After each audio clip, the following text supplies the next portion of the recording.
Yeah, super confident start, isn't it, from the world #1. 15 love.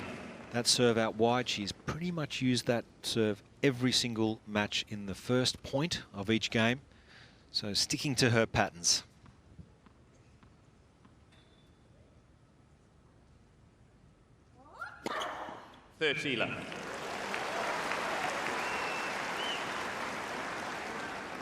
Sabalenka has done a slightly better job over the course of the tournament getting that first serve in. Her team well established with Anton Dubrov there on the left. Max Mirny was on the lower right. Boy, oh boy. And we've seen a lot of that from Rybakina this tournament. Just so clean off this forehand side, and a little bit of a wry smile from Sabalenka. Well, Rybakina's been hitting the forehand bigger. It is significantly quicker, and she's gotten more confidence from it, keeping that racket head speed up through the contact point.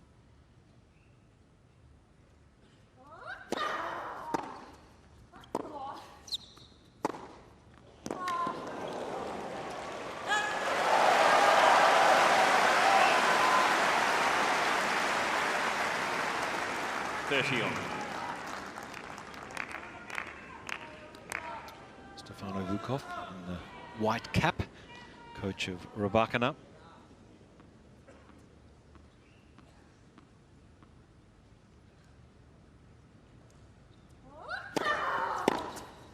Wow. Oh my goodness. 2 in a row.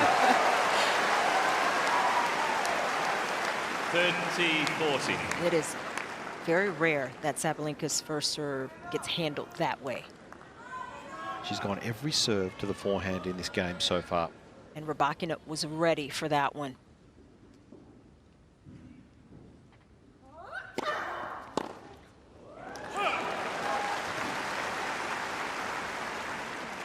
Juice.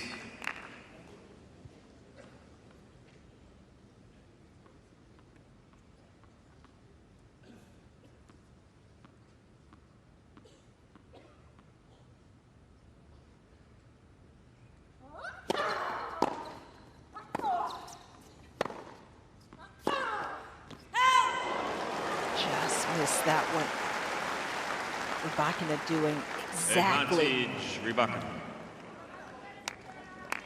what she would have wanted to do, and that is put pressure on Sabalenka's opening service game. Another break point.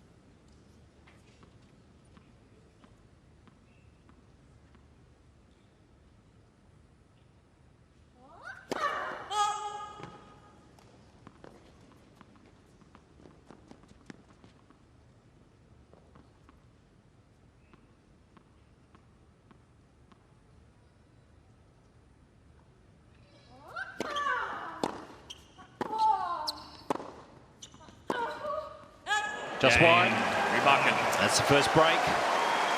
Hasn't been broken too often, Sabalenka, in this tournament. Well, courtside, we do have Andrea Petkovic, former top 10, joining us with us tonight. Petko, how do you see this one unfolding?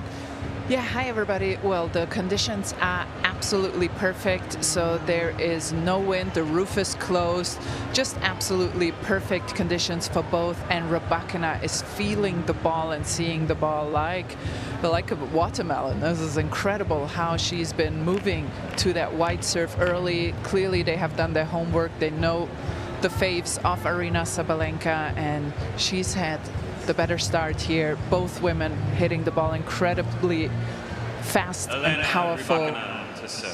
Great tension down here, courtside. All right, we'll check in with you as this unfolds in this women's final.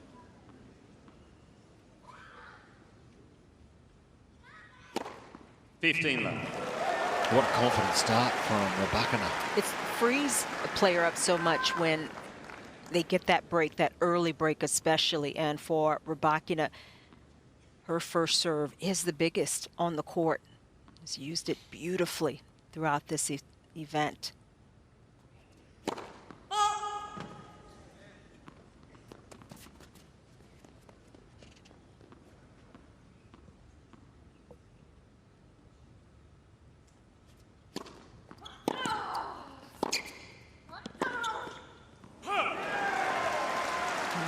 imagine Sabalenka's just a little bit rattled.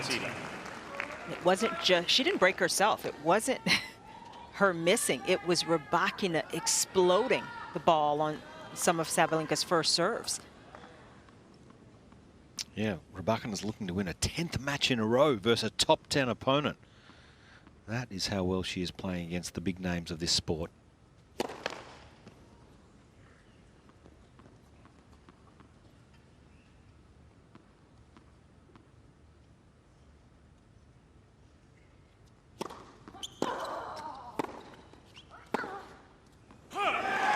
A second serve. Sabalenka was trying to get on top of it and create an opportunity to move forward, but didn't quite hit her target. And Rybakina, she's got tremendous kick on that serve.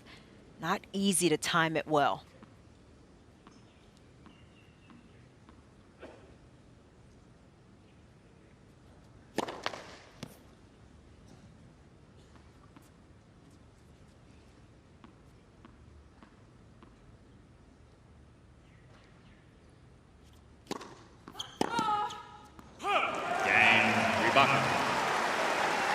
Very tidy start for Rybakina here. 2-love, first set. 2 games to love. This is a perfect, picture-perfect start, and she had to mostly hold in that game behind her second serve, but that is what has been so good about Rybakina's game, her ability to play behind that second serve with the kick that she can hit so beautifully.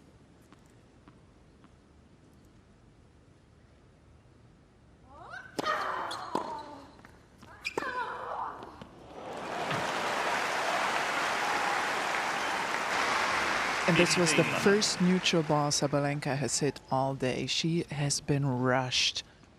This was the first one where she had a tiny bit of time.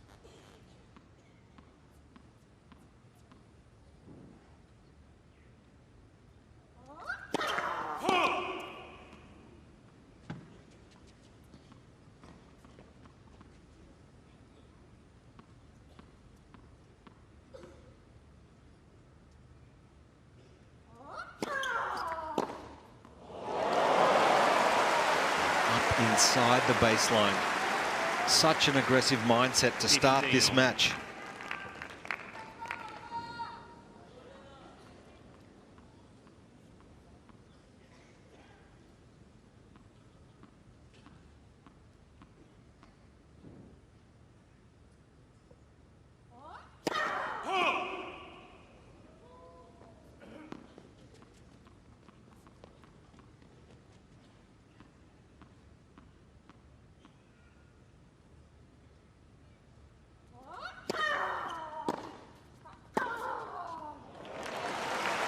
And that time, Sabalenka refusing to back off of her baseline. 30-15. It's going to be a fight for positioning throughout this match.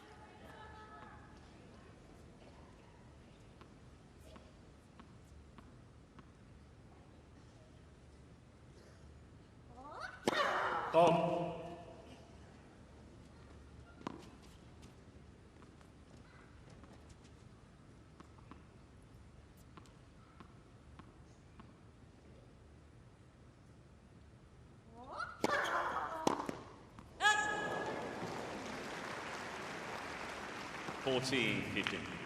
Even though Rybakina missed that return, it still puts it on Sabalenka's mind that she is stepping in, that she's not going to let anything short go unnoticed in the service box.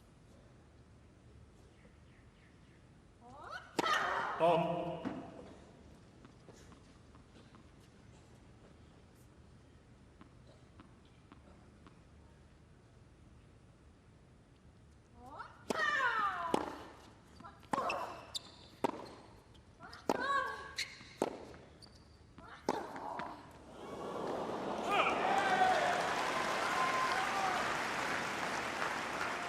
$14-30.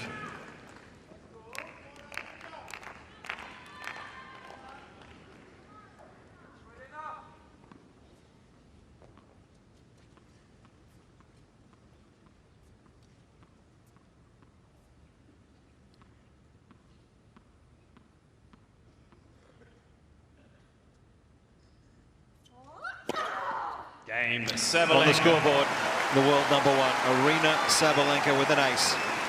But it's Rybakina with a break, 2-1 first leads set. by 2 games to 1.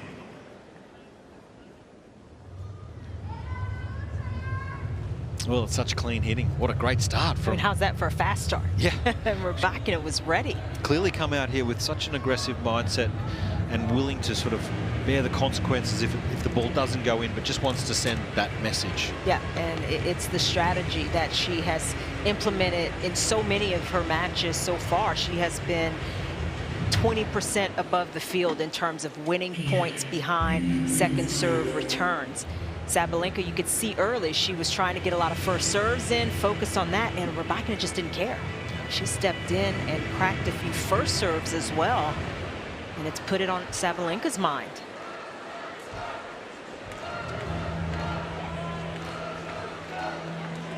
Time.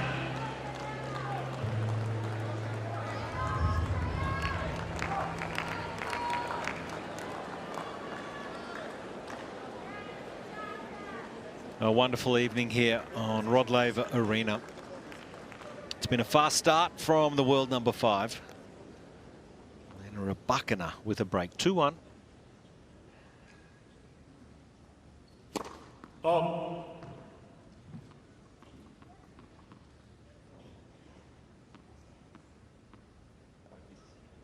Wait, please.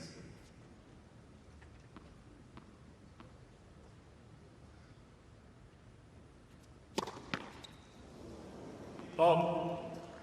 Yeah, certainly doesn't serve too many double faults. Only a few double faults for the entire tournament. That's how well Rybakina has served at this year's Australian Open. Just 6 double faults all tournament. Ball.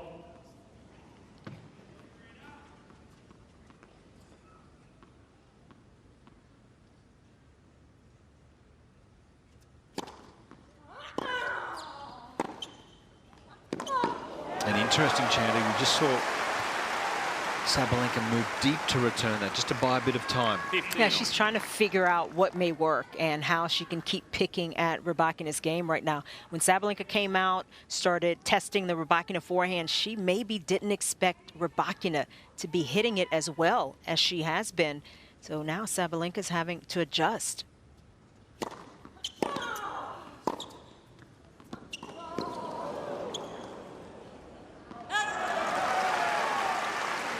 So when you think about right now, I mean, Rybakina's hit 2 out of 7 first serves. That is normally not great first couple of service games, but she serves so well when she does get that first serve in. And then behind second serve right now, she is holding her ground. And so it has not affected her negatively just yet. Oh, just like that. It's been the accuracy, Chanda, hasn't it, from the Rybakina serve. When you look at deep dive into the stats, you can see she's hitting her targets so well. There was a look at her effectiveness, Rybakina behind that first serve. 88% of those points won.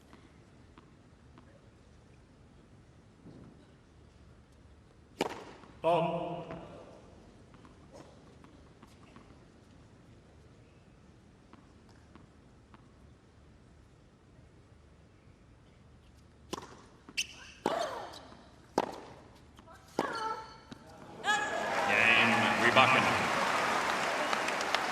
So another comfortable service hold here for Rybakina. Rybakina leads by 3 games to 1. And Petko, are you seeing anything from the world number 1, Sabalenka? Is she looking a little unsettled? She is, definitely. A lot of frustration already early in this match. I think she expected it to go a little differently, and I do think that this is the first time in the entire tournament where she has felt overpowered and rushed, and that's a new feeling she needs to settle into.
One of the improved areas of Sabalenka's game has been, I think, her ability to hang in points, to soften up some of those deep shots, not let it create the miss, and just hang in points a little longer. It paid off there.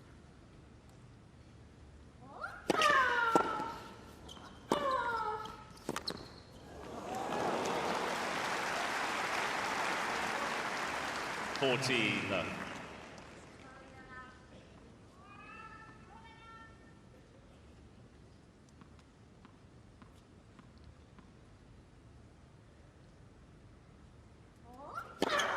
Game Sabalenka. Oh, it's a stress-free service game for Sabalenka. Just what she needed. Holes to love, but it's Rybakina still up a break. Leads 3-2 first set.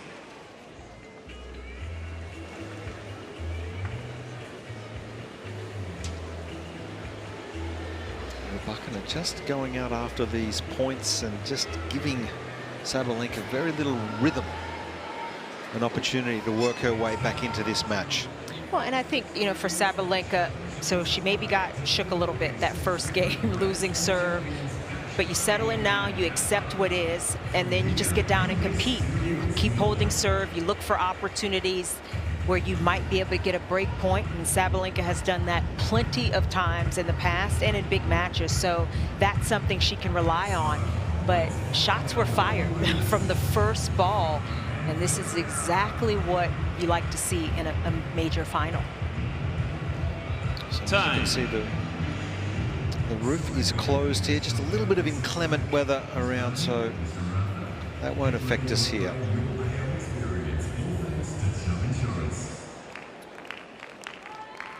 Well, all eyes on this women's singles final. The two best players battling it out here on Rod Laver Arena. Sabalenka looking to win her third Australian Open. Rybakina, can she capture her first?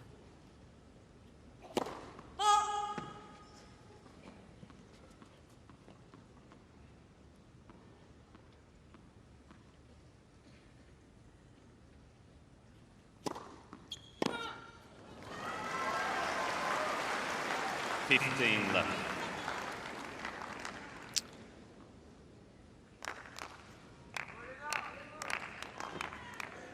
Jason Stacey on the left there, fitness trainer of Aryna Sabalenka.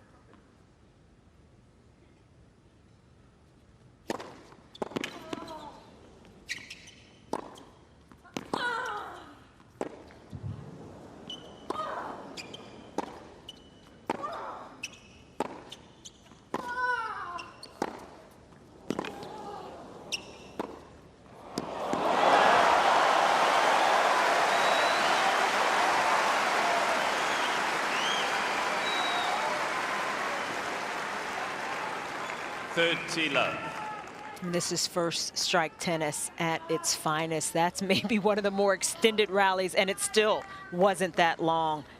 But Rybakina with the last word on it.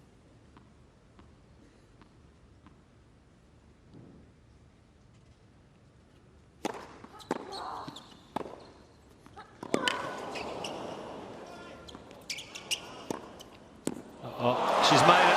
That is absolutely brilliant from Rybakina. Can do no wrong at the moment. 40 love. And what's really interesting to see is Rybakina's footwork from courtside. She's so precise. The adjustment steps are just right every single time. That's why she's able to hit the ball as hard as she can and still make those shots. Not very many points going past 4 shots so far. No. It's big hitting, isn't it? Heavy duty.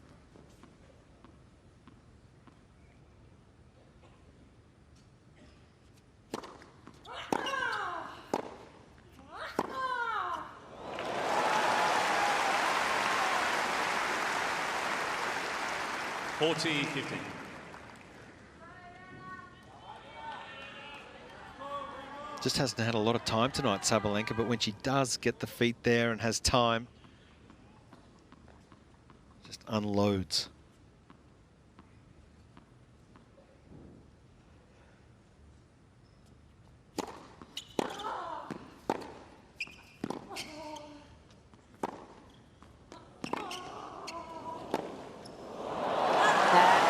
classic Sabalenka, the squash forehand, a big part of her repertoire, and she uses it beautifully to keep herself in that rally.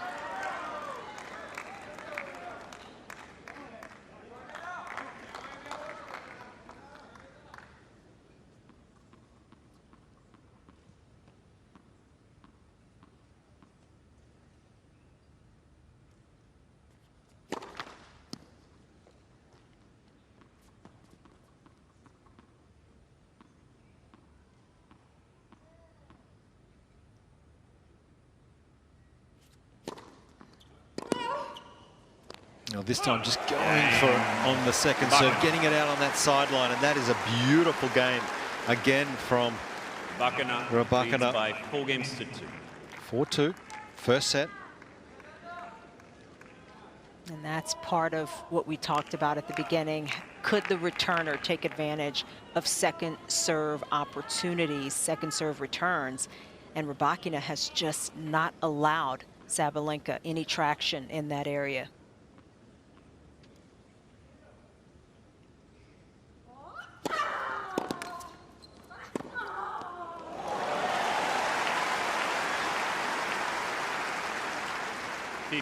Left.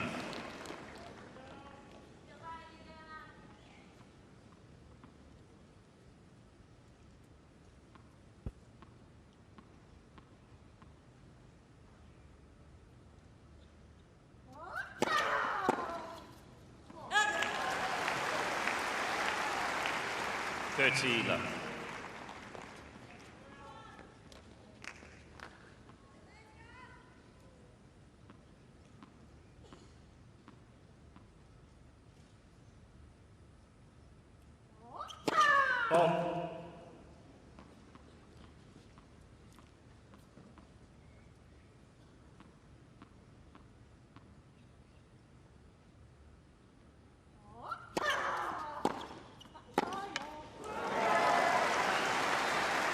You could see again how quickly the ball is getting back on Sabalenka.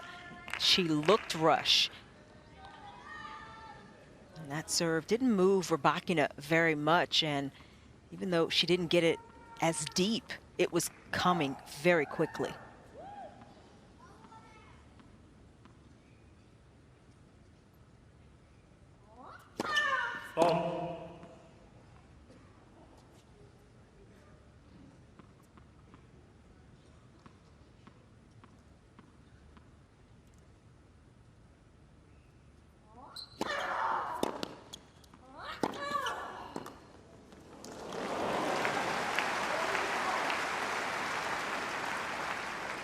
It seems like Sabalenka has had to quickly adjust from picking on Rybakina's forehand to maybe going to her backhand just a little more often, especially when she can get a bit more angle on that shot.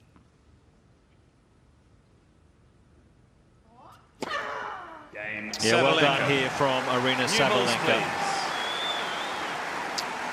Rybakina just the one break in front. 4-3 first set.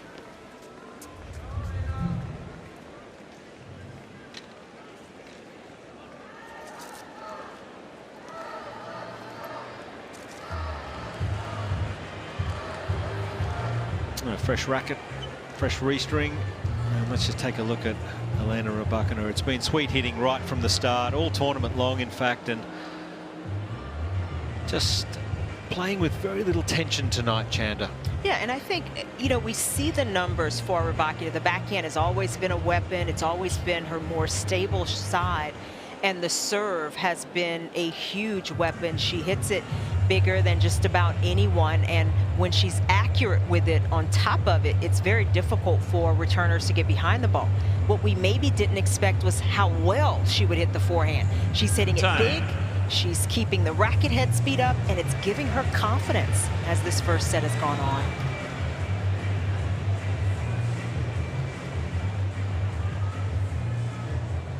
So it's a perfect start, wasn't it? An early break in this match for Elena Rybakina.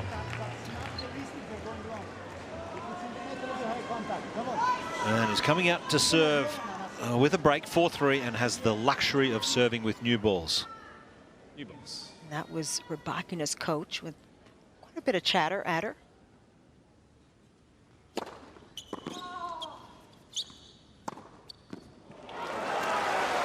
The serve +1, that's the play that is really doing the damage here for Rybakina. I have to say, Josh, if my player was playing as well as Rybakina, I don't know if I'd have a whole lot more to say. No, you'd be zipping it.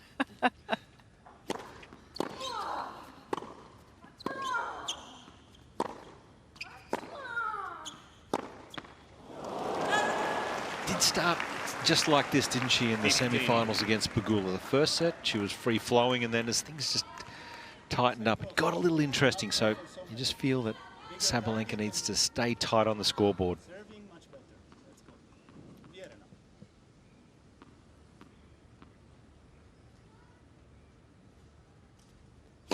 Oh.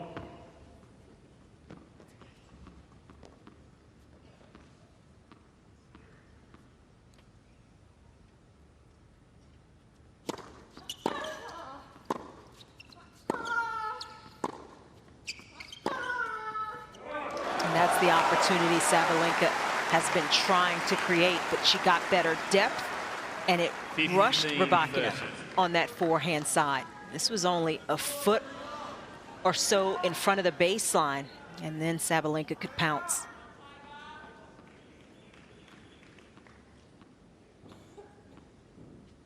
Please.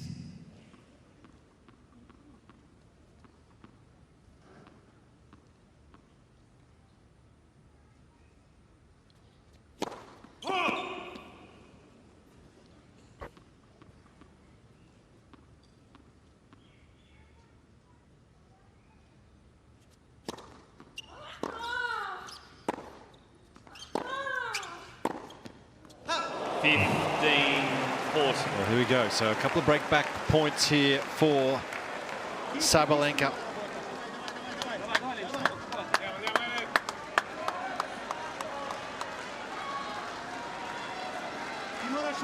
Follow through. Idemo. 2 big serves. Let's go.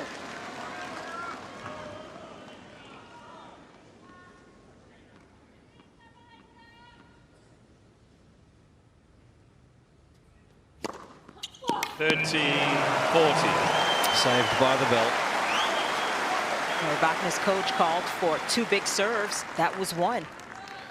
Yeah, just at 45% of first serves in, 9 of 20. She wants to get that up closer to 60% tonight.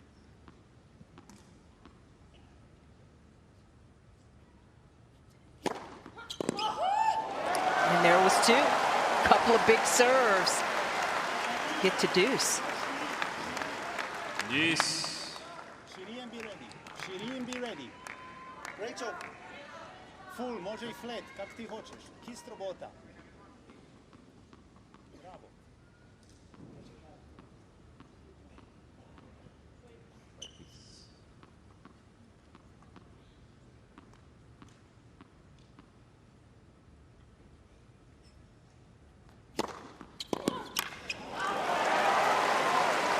It's such a weapon.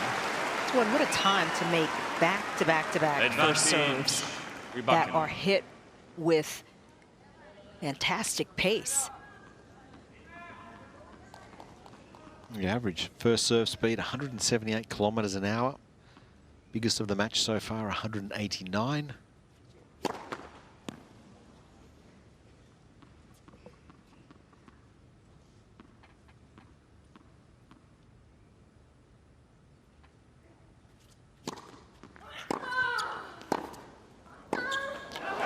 Gets out of trouble, Elena Rybakina. That's great serving.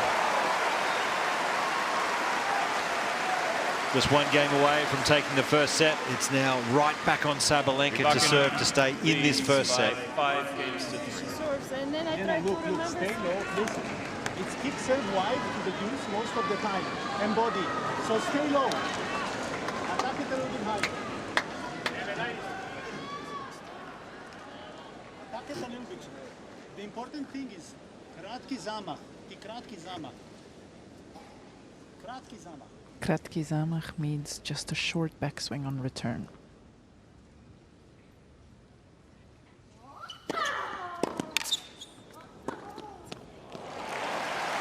And Petko, it sounds like he's got the patterns of serve down pat as well.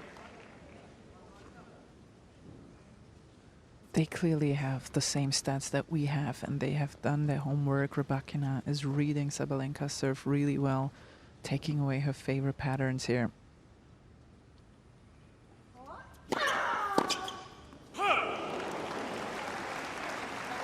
Third T-level. Держи корпус, нет подать. Ты не подать корпус, само держи. Перекрой уходящий подать.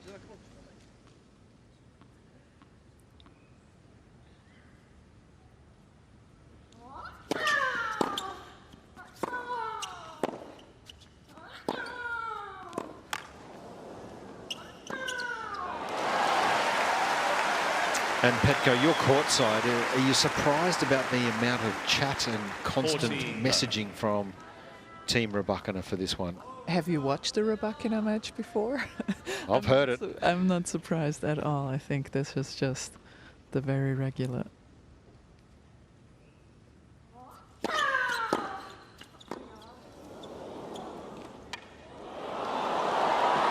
So smart. Quick adjustment from Rybakina on that one. 14-15. Sabalenka started gearing up because she was in trouble there, and plenty of space near the net. Rybakina using it.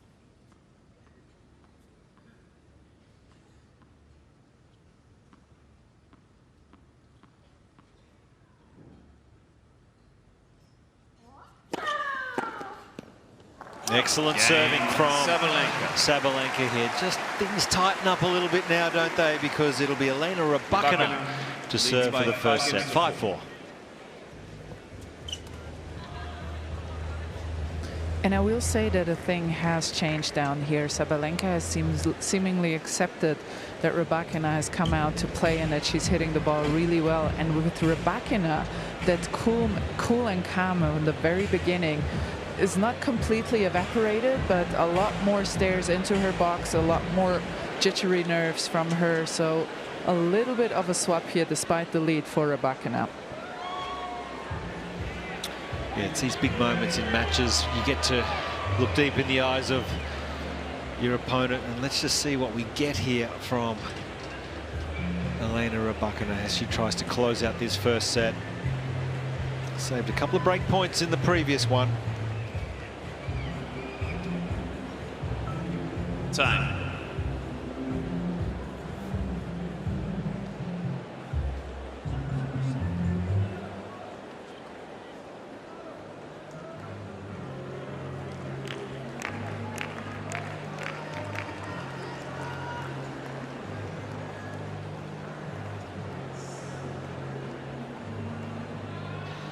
So Elena Rybakina, who has done a wonderful job of closing sets out.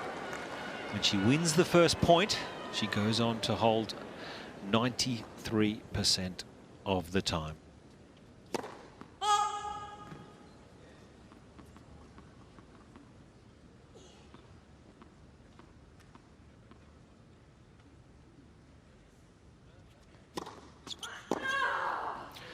Well, this is a great start, isn't it? Got up early on the return and went for that backhand. 15. Rybakina started struggling against Pegula in that second set. The serve really went away. She started throwing in a lot more second serves. They got a bit shorter in the box. Sabalenka is looking to take advantage.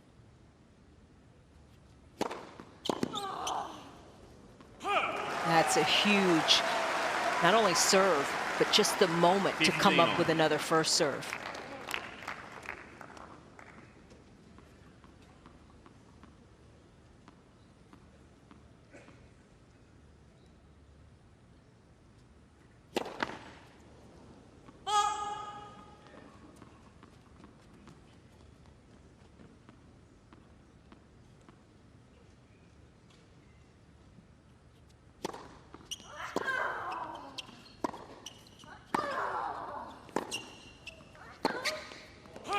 Didn't have to be that good.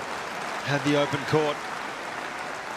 She lost her balance. She kind of got a little too close to her. The spacing wasn't quite what she maybe was looking for. And just overplayed it, Sabalenka. That one lets Rybakina off the hook slightly.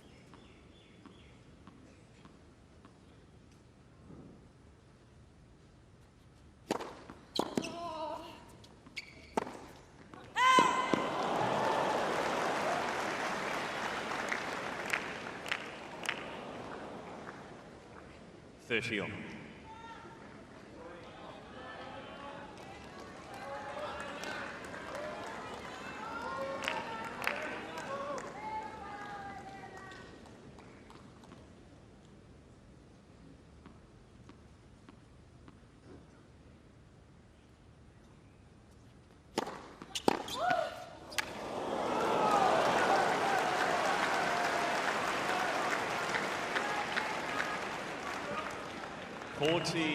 Well, no joy there from the net.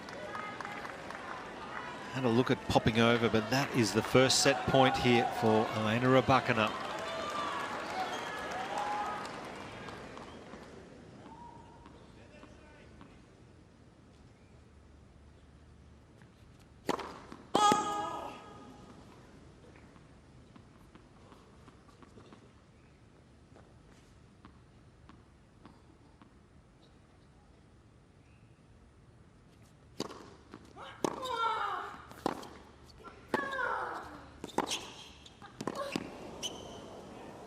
Well, that's a brilliant set of tennis from Elena Rybakina.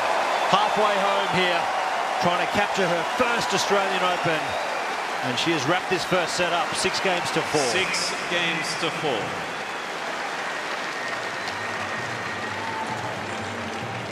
Yeah, this was a brilliant first set of tennis from Elena Rybakina, and it started with the first ball on Sabalenka's serve. She announced what she was going to be trying to do, attacking Sabalenka's first and second serves where possible. Sabalenka looking to do a hard reset after that first set, but Rybakina just never let up. She was maybe questioning the chair on whether she can go over, which she can when Sabalenka leaves the court, go over and talk to her team. But a look at the numbers, and phenomenal when Rybakina did get that first serve in. Almost 80% of those points won, and behind the second serve, 67%. That is a huge area that she did not allow Sabalenka to dominate.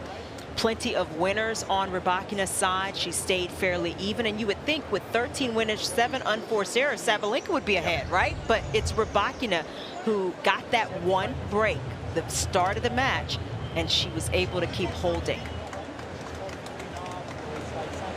It's more on that side that it's more tricky, I understand. But when she's throwing the ball, split step when she touches the ball before, stay low. You just need to make the return. Any change, okay. You don't need to break the line, okay? You don't need to go on the open court when you see the open court, you know? A little bit more risk, and especially on the serve. That's kind of we're up. Now we need to go game by game, point by point. On the serve. You see that you're missing more long than in the net. It's not the risk, a little bit more. Get a little bit high contact point with the ball on net.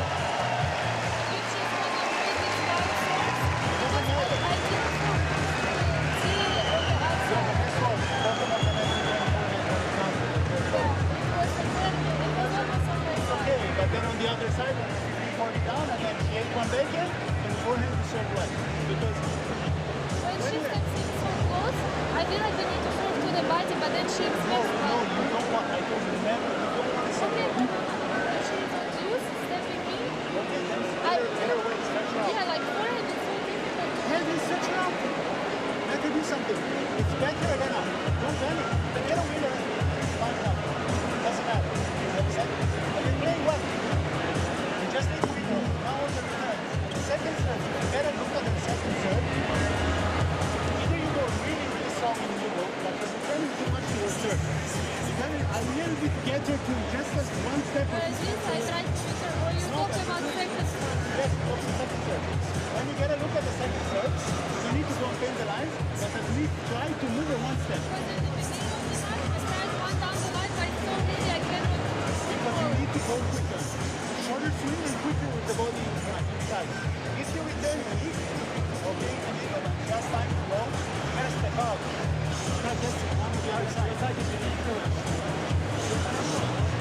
Use your speed. You don't have to overpower. You can use your speed. And when the ball sits up, shuffle towards the ball and move the ball away from her. Because you see from the back end she plays some good, like, I don't know, couple of good fast balls. Alright? Okay, but then we're not letting her play her game. She wants to dictate from the forehand side, and we must try not to let her do that. Okay? Yes, come on. All right. There was a lot to digest in this discussion here. Stefano Vukic, coach of Elena Rybakina. Ladies, what do you make of that? It was a lot, and you know, a few things I heard. Some of it was difficult to understand just because of how low it was. But what I heard was the second serve. Rybakina was kind of noticing Sabalenka trying to move in. Should she go to the body serve? And Vukov is just saying, just keep going wide, keep stretching her out. Don't go body, and that has been working for Rybakina.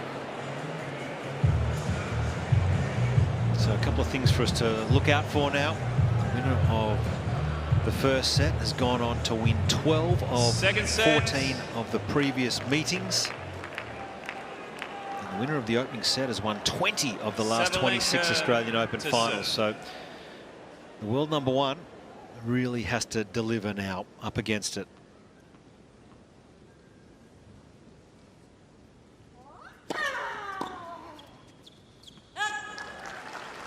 Vukov also kept reiterating for her to shorten up on her swings, where she could keep good contact points, still be able to move the ball, not get late on those shots.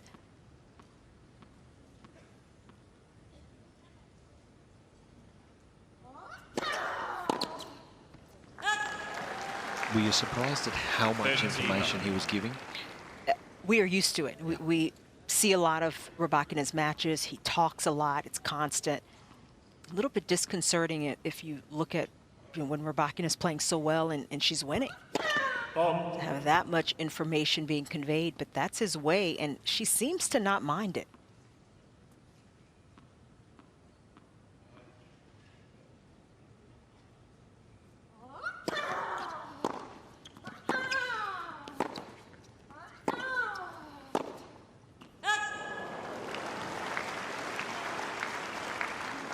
Fortila.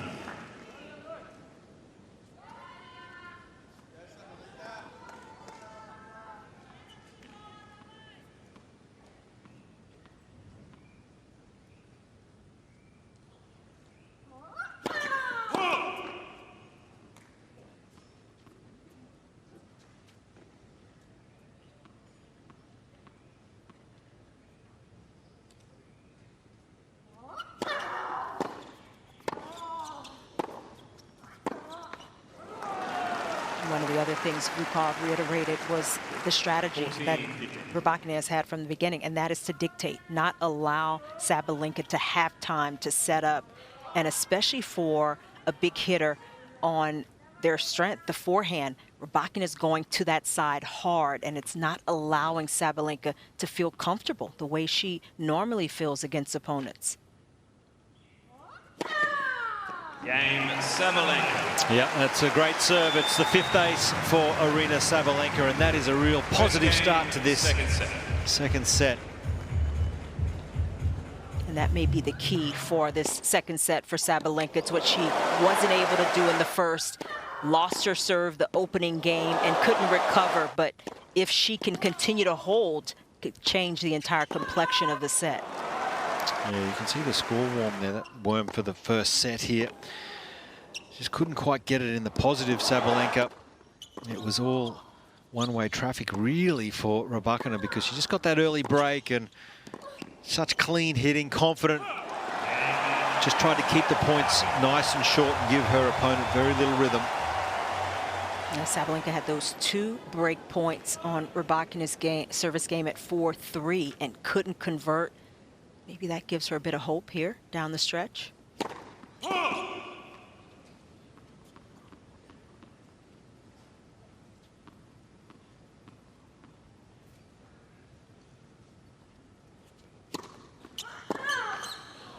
say a little bit of hope, because you got to first generate those break points, and to know that you did get the opportunity.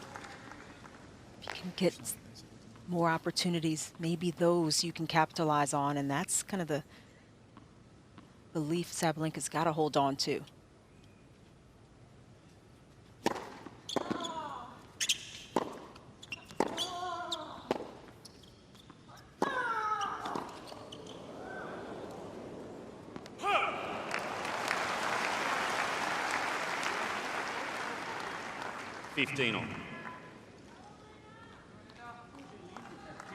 She's moving. Come on, take your time. Take your time. A lot of first serves.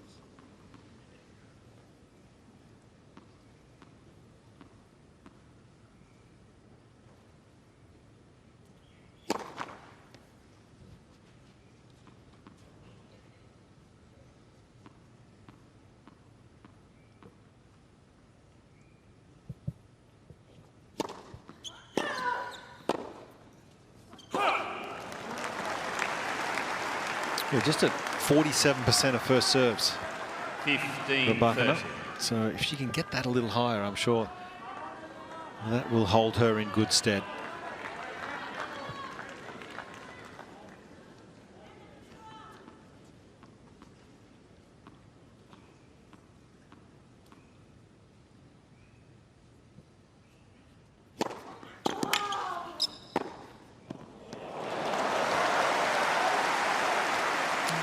Exactly what Rybakina needs to keep trying to do.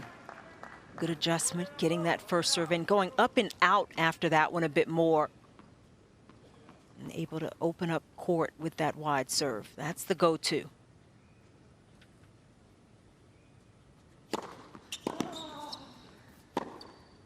Oh, that is sweet. That is not an easy shot. 40-30. Shorter in the court, it's dropping low on that forehand side. That is a forehand Rybakina might have had trouble with a year or so ago. Big targets.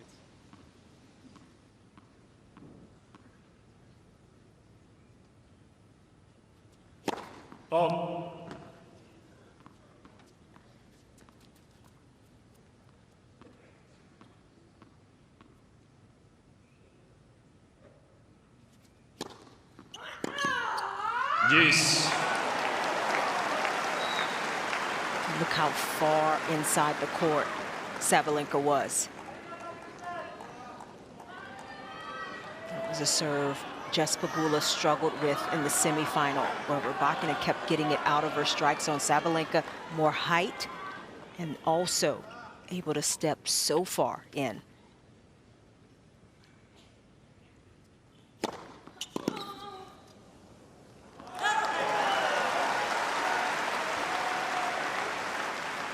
Advantage Rybakina.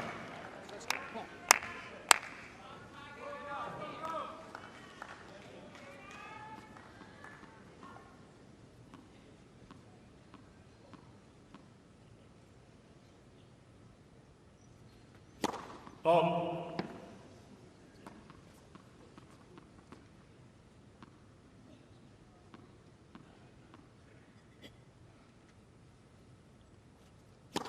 Bob.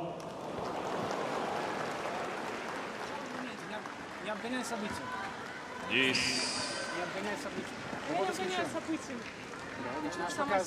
Petko, the first time we're seeing a bit of stress here, and a bit of body language stress for Rybakina. I thought there was a little bit of that at the end of the first set, but she did a really good job in containing most of that energy.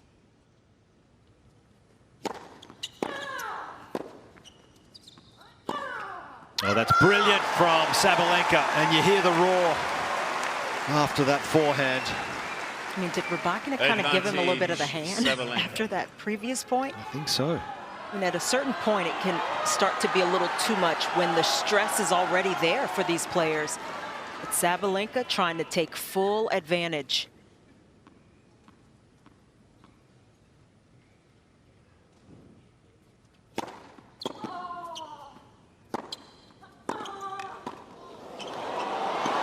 Oh, such a great volley, and it needed to be from Rybakina down a break point. And that deserves for her team to be on their feet, because that hasn't always been a comfortable area for Rybakina, but she didn't hesitate. She got in good position and she cut that volley off at just enough of an angle with the soft hands. I mean, that was beautifully played.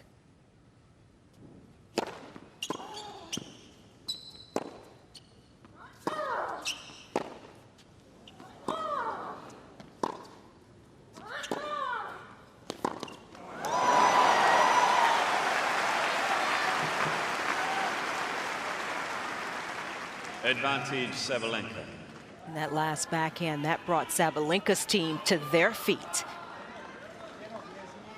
All right, break point number 2. Had a couple of break points deep in the first set, was not able to get it done.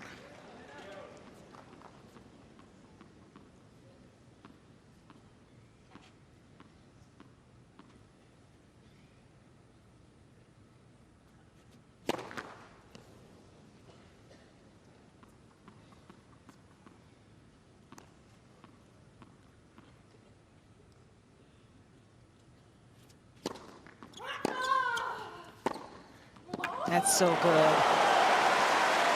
That's the risk, isn't it? You can pay the price if you get that backhand and you hit it down the line and don't hit it with depth. Yes. It leaves you a sitting duck. The court is just so open here. Well, and this is challenge returning a heavy kick, because if you don't contact it cleanly and you're trying to go down the line, as you said, basically hit your way out of the point.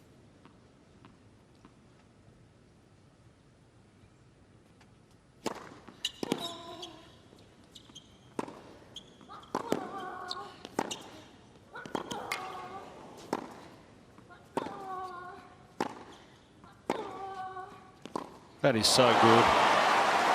Just starting to look a lot better here. Just changing gears possibly, Sabalenka. Advantage Sabalenka. She was so quick with the first step, getting out to a couple of those last backhands, and then she could step in on the forehand. That's the go-to shot for Sabalenka, but she has had to work harder to get behind it solidly and get on balance.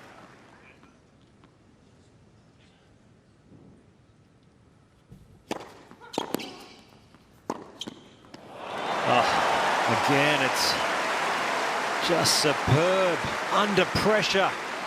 Yes. From Rybakina. In this game, both players are playing at a high level, and that's what is so enjoyable when you get to that stage of a match. And then it's just about execution and even a little bit of the right strategy in these moments.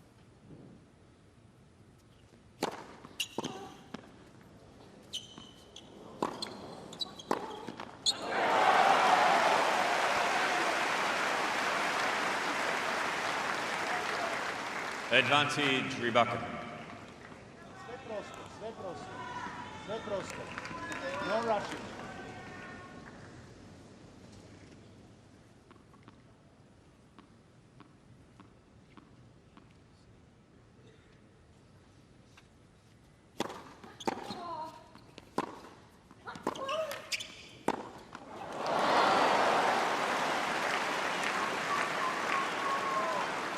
Sabalenka is one of the best competitors out there, and sometimes it's maybe not what you think of her game, you know, the most, but she can dig in, she can fight, and she is doing that again in this game.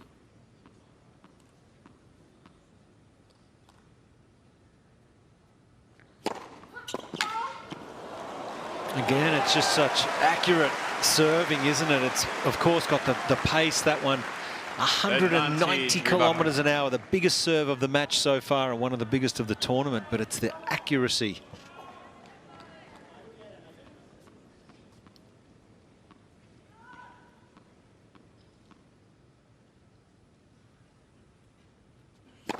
Bob.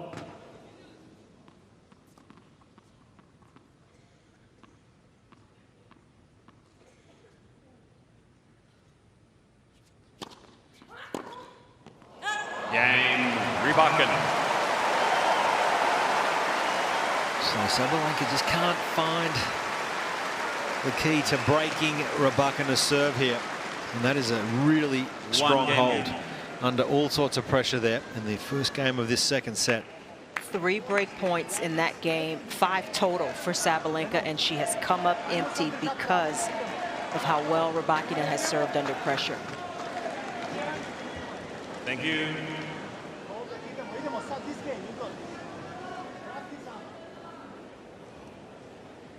Thank you.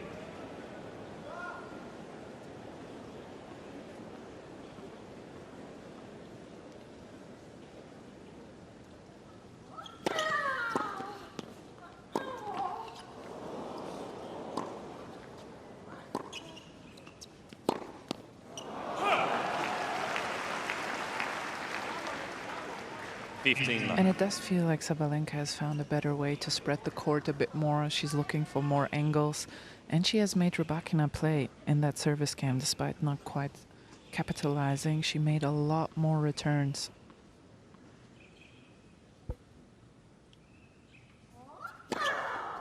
Thirty-love.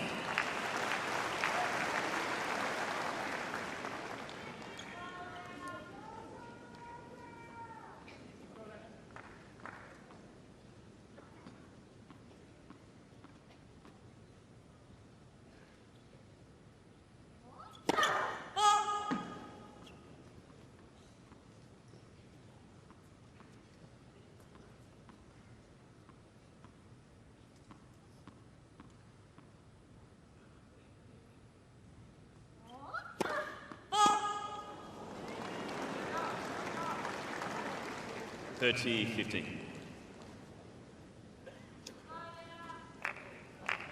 Yet padat. Kratki zamach. Move a little bit. Cover one side.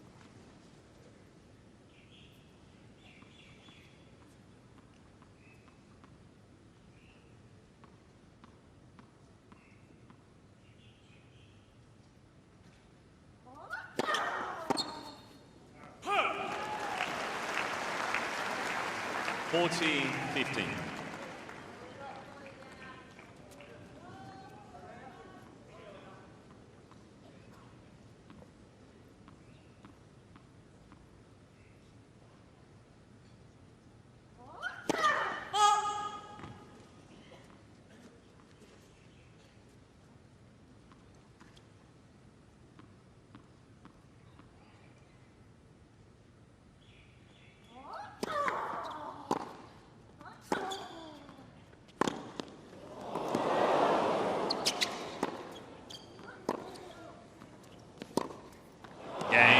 Sabalenka. Just holding serve pretty comfortably at the moment, Aryna Sabalenka. In front 2-1 in this second set, but it is Rybakina who has the first set in this women's final.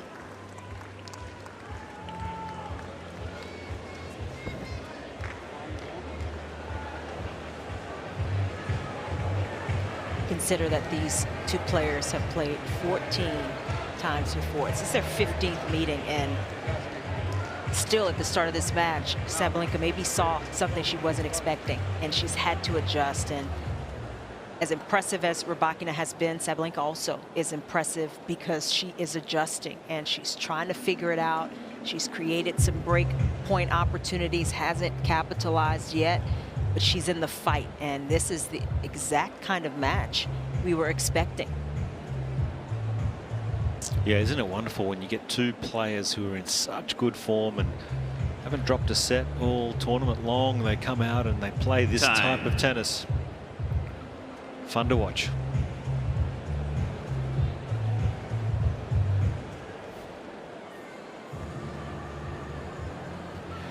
Well, a few cloudy skies over this wonderful city of Melbourne. The first Grand Slam of the year down under here in Australia. We're on Rod Laver Arena for the women's final. And what a final it's been so far. Just the one break.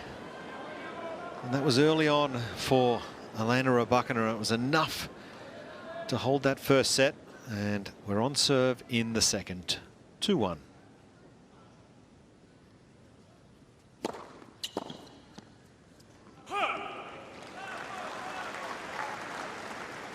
$15 Rybakina in her first service game of this set continued to raise the first serve percentage, and she needed to get out of that game.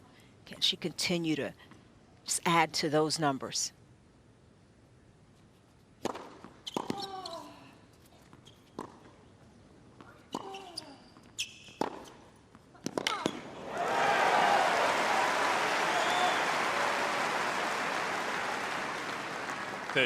Love.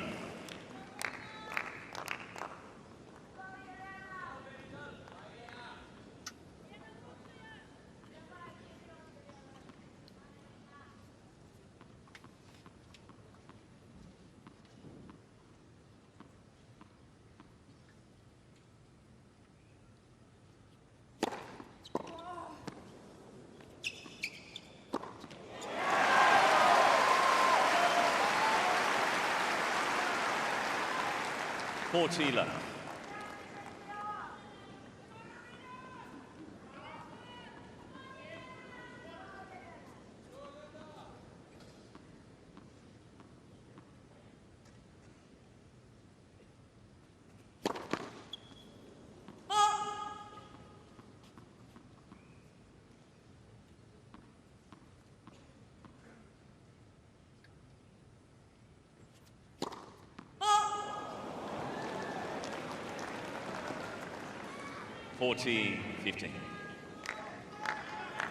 That's been the go-to serve for Rybakina, that wide serve, and especially on the second serve in that ad side, the kick, usually so dependable.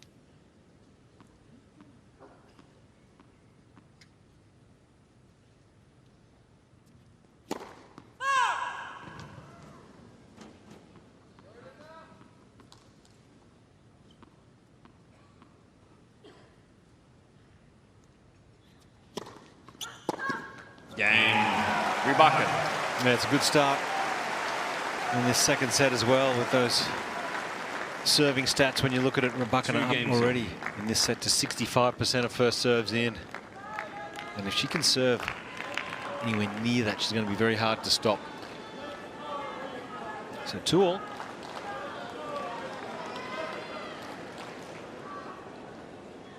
Thank you.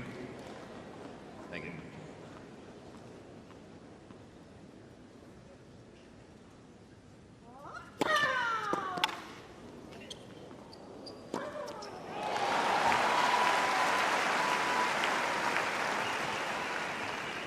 Love.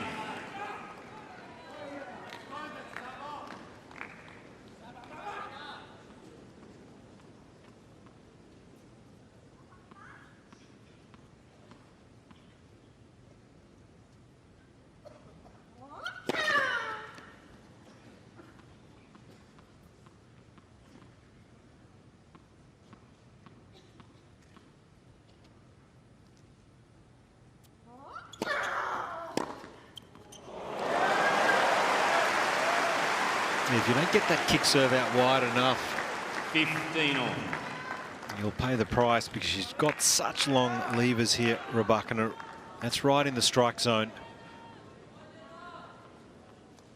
It almost needs to go body at times just to keep the element of surprise.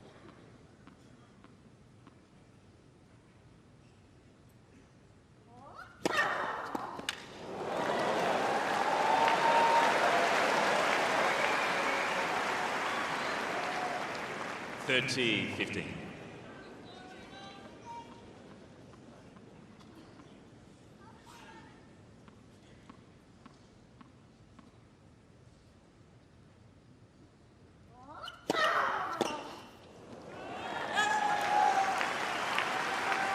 It's interesting when you look at Sabalenka and her numbers coming into this match. Her average first serve speed was about 167. Average right now, 176. She's trying to go bigger, slowly increasing those speeds.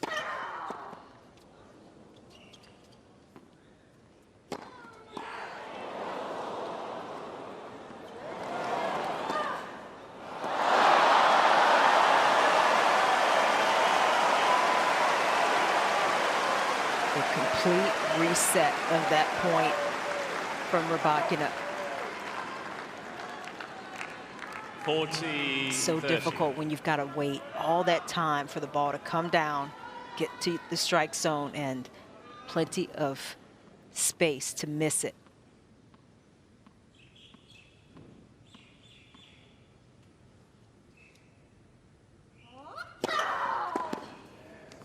Game Only just missing, Sabalenka. and it is Sabalenka. No problems on serve in this set, 3-2. Sabalenka leads by 3 games to 2.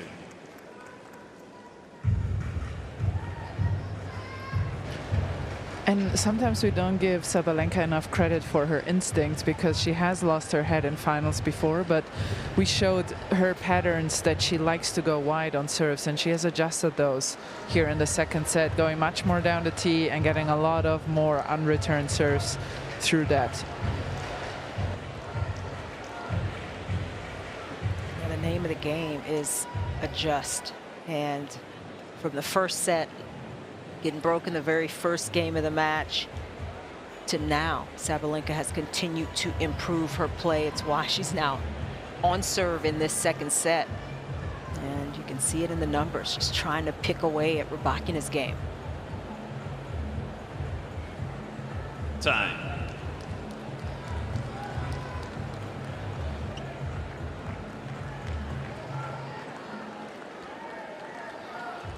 Well, it's getting close to 9 p.m. in the evening here at Melbourne Park. On Rod Laver Arena, it's Elena Rybakina, who's won the first set 6-4. And as we reflect in that 2023 Australian Open final, that was the same score she won that first set back then, but it was Sabalenka who was able to win the second and third.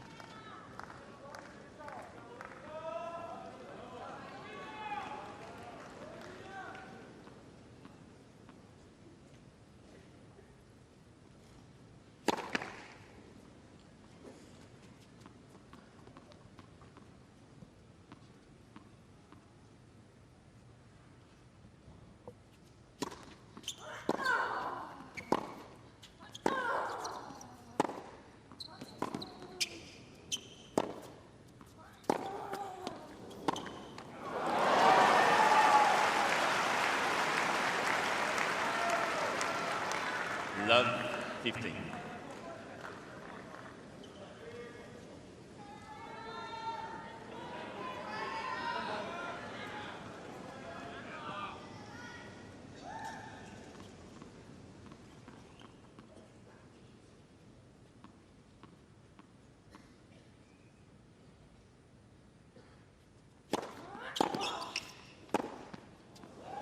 Oh, it's only just clipped the outside of the line.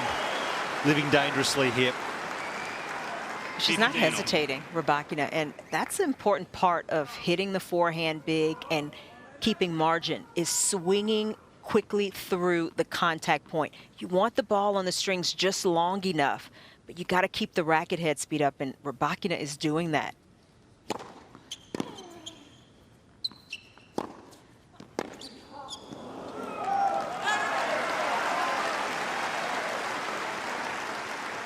Thirteen, 15.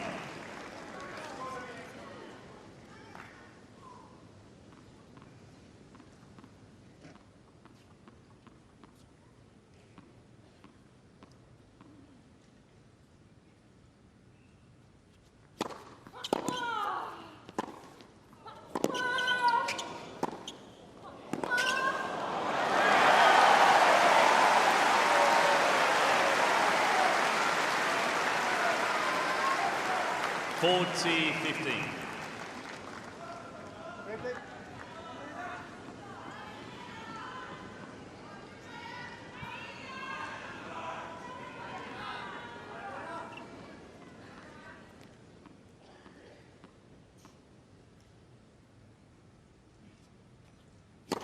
Bob.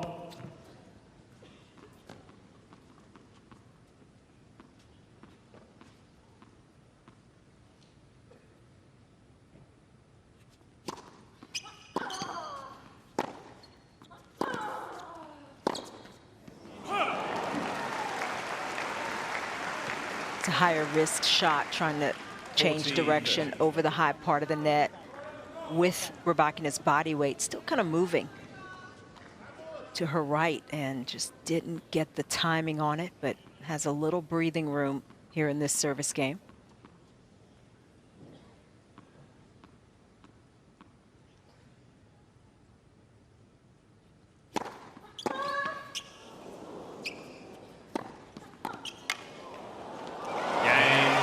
Rybakina.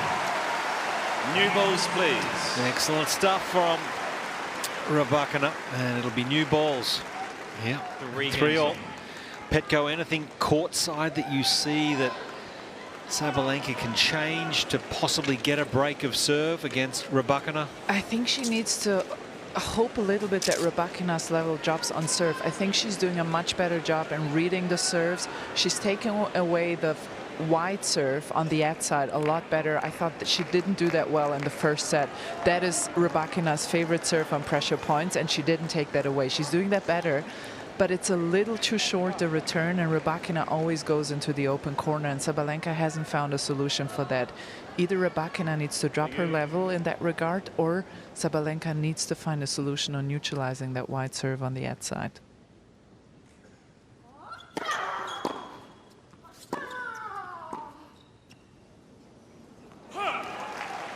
And of course, hold serve. 15. Well, yeah, worst comes Easy, to right? worst. Right, hold serve and get to a tiebreak, and then hope for Fingers a crossed. point or two. Yep.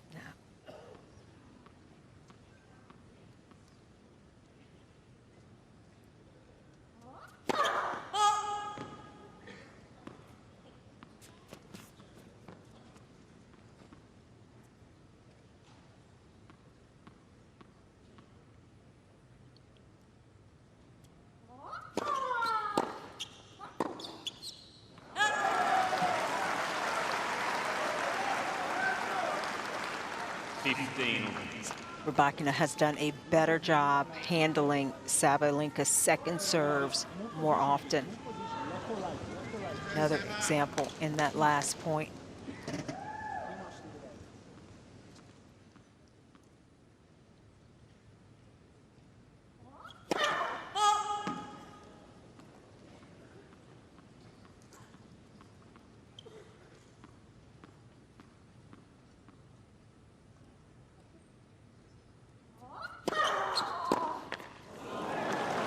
Now she went a little bigger, a little more kick on that second serve. 15. Awareness of Rybakina creeping inside the baseline, trying to take the first strike there, and it is putting that extra bit of pressure on Sabalenka.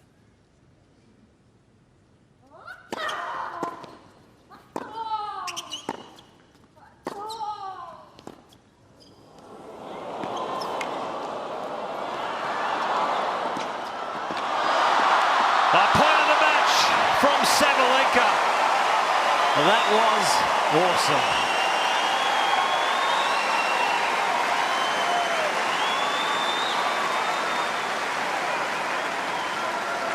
It's a mindset, isn't it? When you get up to the net to want the ball, and Sabalenka did a fantastic job on the redrop, but she didn't stop there. She closed nicely and did not cut off on that point. Thank you.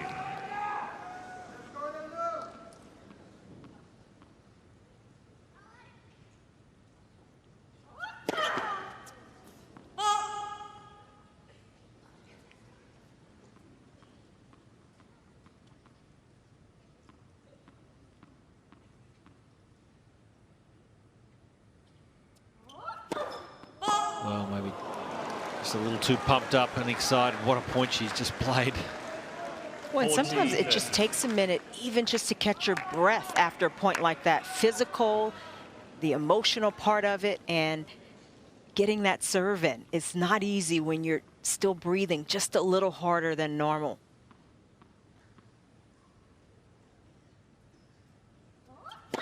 Let first serve.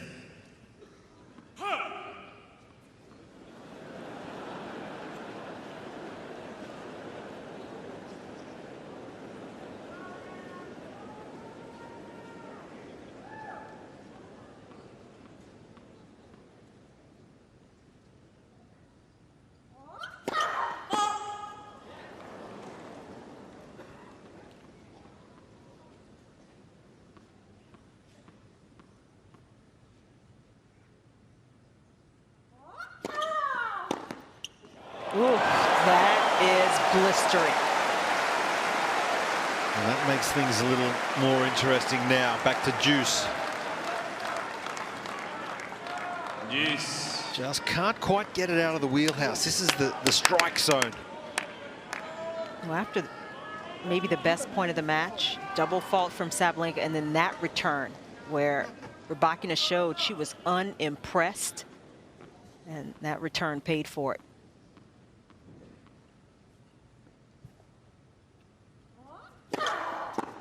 Yeah, great response. A champion response here from Sabalenka.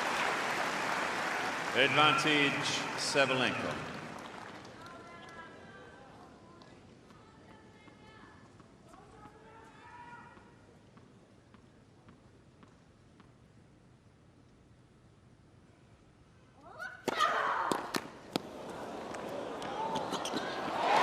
Sabalenka. That's got to feel pretty good. That was important, wasn't it, for Aryna Sabalenka.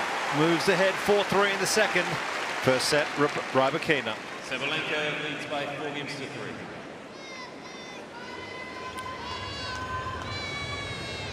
But you look at the last few points of that game, and you can understand how important recovery time is. And that's a lot of times, it's not about fitness level.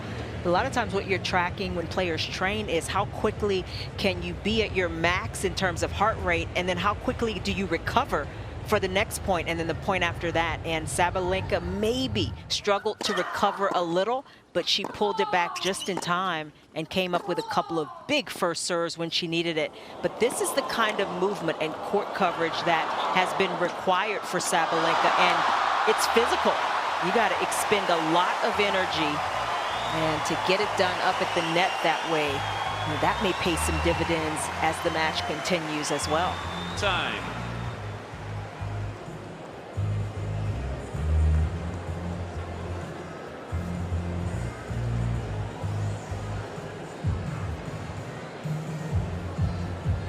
So things just getting a little interesting deep into this second set here. Sabalenka managing to keep holding on. Just has not found a way through this serve of Rybakina. And during the change of ends, there was coaching from the Sabalenka box, and I do think they were trying to give her signs which serves to close down, because Anton Dubrovsky is looking at the iPad and then gesturing to Sabalenka.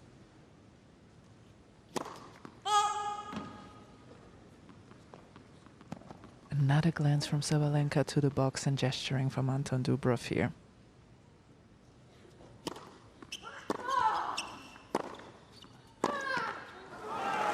Yeah, those iPads are giving information in real time, and so it's a useful tool if a coach can get that information to their player, and the player is able, to assimilate it and actually work it into the match.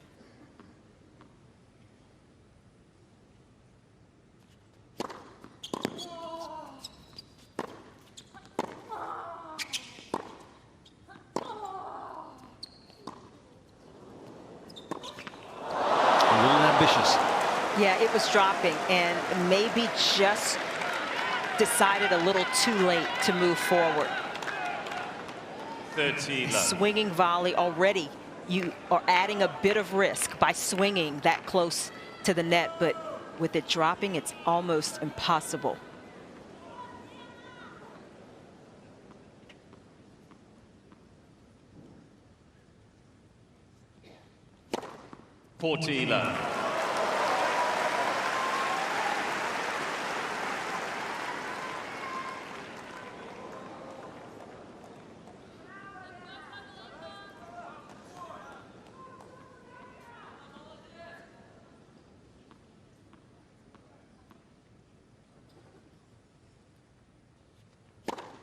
Game, Rybakina. No problems for Rybakina. Just ticking along beautifully in this second set now at 4-all. 4 games on. Well, and her serve has gotten better. Rybakina more first serves in, still a high effectiveness behind the first serve. And as Sabalenka's raised her level, Rybakina is sticking right with her.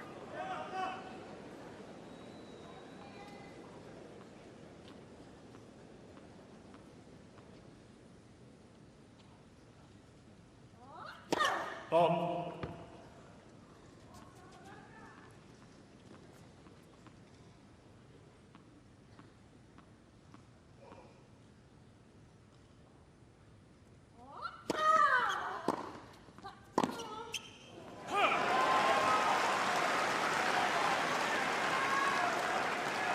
Love 15.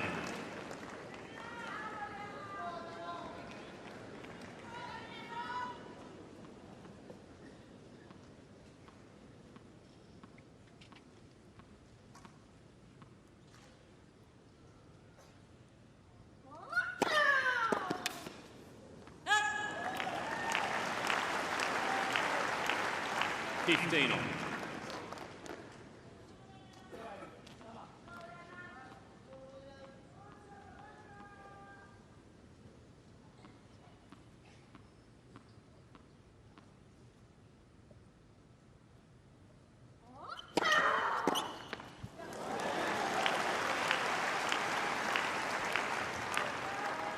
$30-15.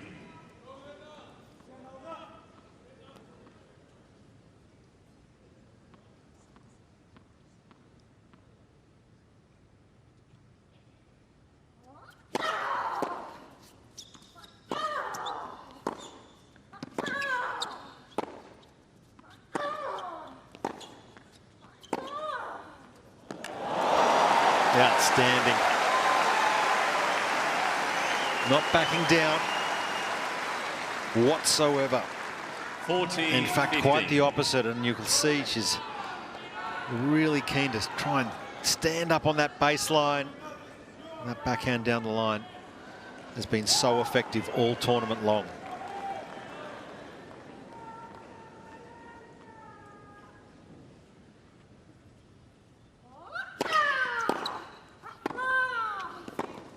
Game It's a huge hold, isn't it, for Sabalenka.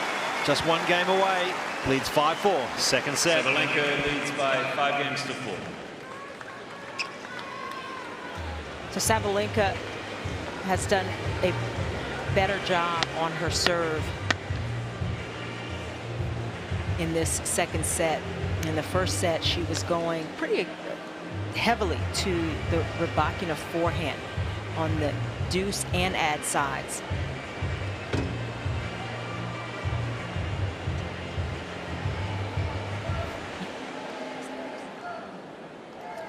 In the second set, she's going more down the tee, and we talked about Sabalenka going bigger on her serve. Her average first serve speeds are about 10 kilometers per hour more than her previous matches. And you combine that with the serves down the tee, that's the quickest serve over the low part of the net. It's part of the strategy that Sabalenka has adjusted, and so far it has paid dividends, and she's stayed on serve.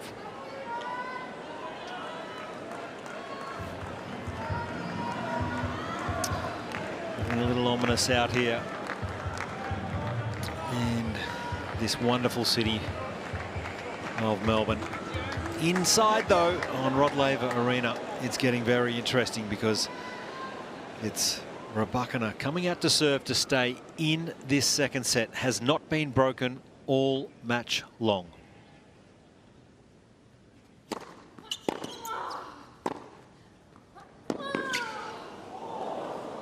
And that is a handy start from Sabalenka. Great defense on end range. Love 15.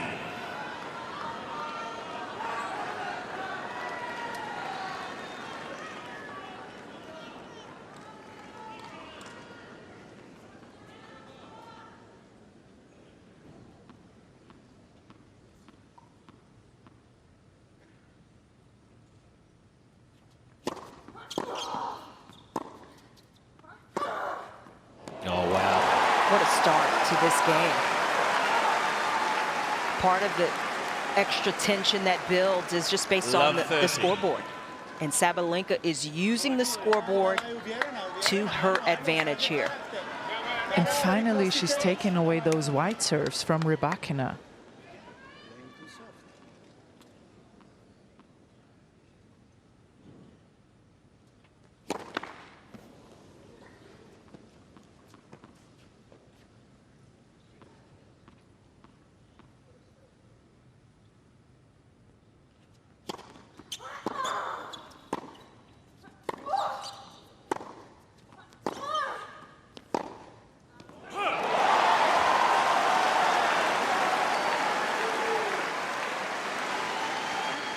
Good call, Petco. And when you force a player to change their patterns under pressure, that's exactly where you want them.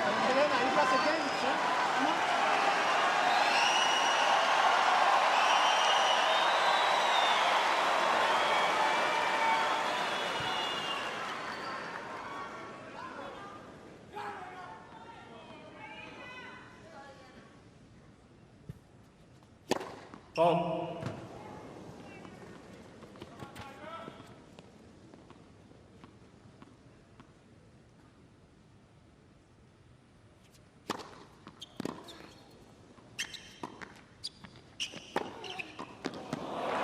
Game and second set, Sabalenka.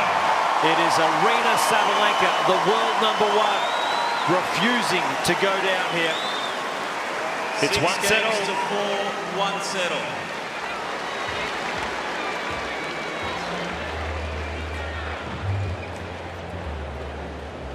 So both players leaving the court now, as it will be a 1-set shootout for this Australian Open title. And a lot to unpack in terms of what happened in that second set, the adjustments that Aryna Sabalenka made, how she was finally able to get the break at the very end of the set.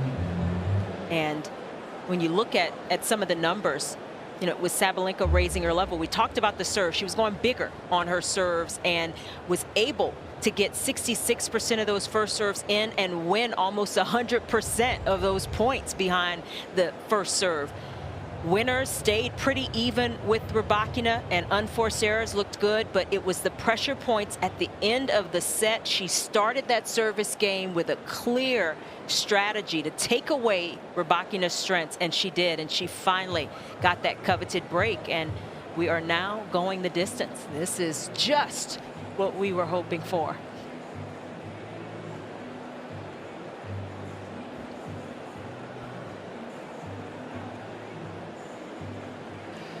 So much anticipation here on Rod Laver Arena.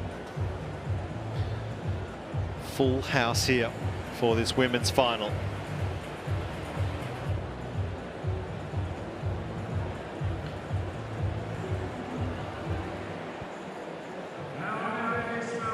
Well, it was great shot making, wasn't it, from both players? But I think it was Aryna Sabalenka who set the tone in that second set.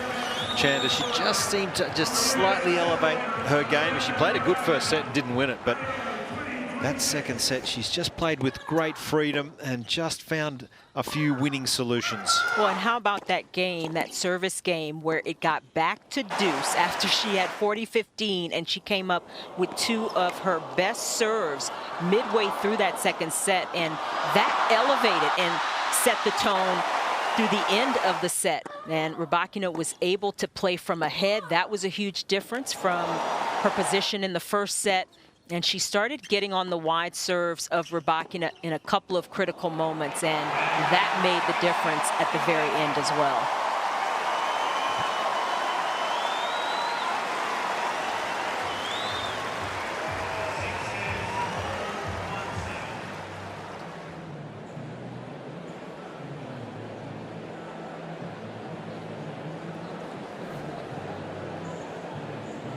So Aryna Sabalenka here just getting a little bit of advice from her coach now. Tom Dubrov just providing some feedback, and boy, what a set of tennis the world #1 had to play.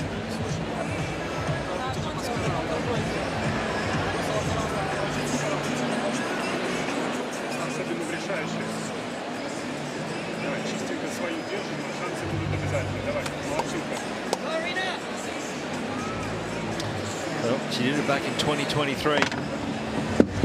Well, we talked about the first set maybe being important, and maybe more important for Rybakina, but 12 of their previous 14 meetings, the player who won the first set won the match, except one of those 2 matches happened here at the Australian Open, and Sabalenka may be channeling some of that intensity, some of that energy as she went on to turn things around and win the title. But mentality, she always writes a little something different on her strength and conditioning coach's left eye, and she never knows ahead of time what it's going to be, but she certainly has shown a positive mentality just when she needed it. Oh yeah. And Petko courtside. How big is it for Sabalenka serving first in this final set? Well, that's a good question. We normally think of the one that serves first as in a slight advantage, just because it costs a lot of energy to keep chasing somebody throughout an entire set. But if you turn it around, she did get broken in the very first set and the very first game, and couldn't quite regain that advantage that Rybakina had. For me, it's all about patterns. This is such a serve and first strike heavy match, and Team Rybakina did a much better job in preparing Rybakina for the patterns Aryna will serve her. Aryna and Team Sabalenka, maybe they have prepared her, but she didn't take Rybakina's patterns away in the first set. Once she started doing that and changed up her own patterns on serve, that's when tides seemed to change, and it did feel courtside in the second set that Sabalenka had the advantage and that she was just a little bit the better player. It wasn't a surprise to me that she took this second set. And Chanda, how impressed have you been with Aryna's mentality tonight? I think in previous years we may have seen her get a little stressed, but I think her body language and her ability to cope with stress tonight has been fantastic. She's never not been a good competitor, but the way she showed that competitive fire was a bit different. It's a little more subtle now. It's internal.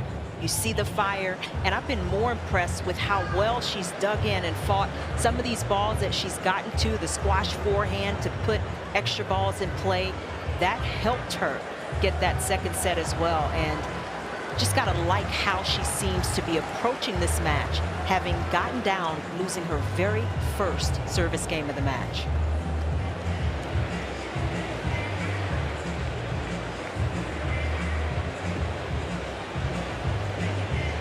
It's all to play for now.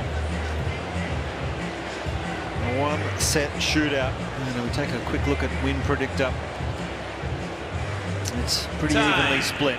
Hard to split them here. Just one set to decide. Can the Daphne Akhurst Memorial Cup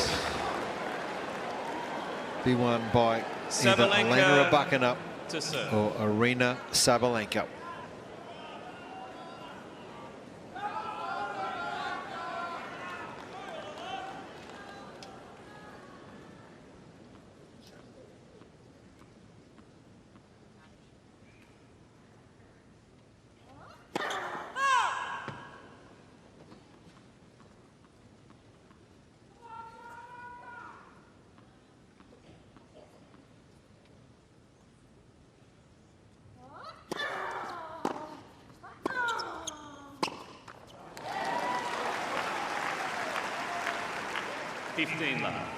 Well, Sabalenka in Grand Slam three-setters, 19 and 19, so level pegging. Rybakina has a losing Grand Slam three-set record, won 9 and lost 14.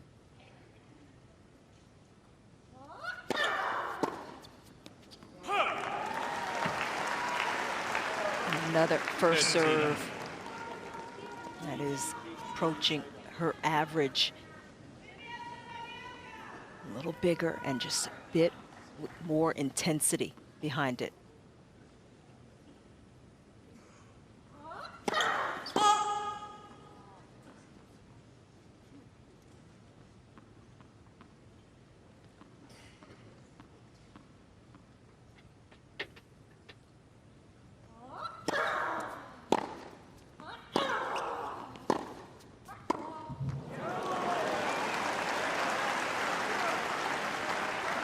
(30-15).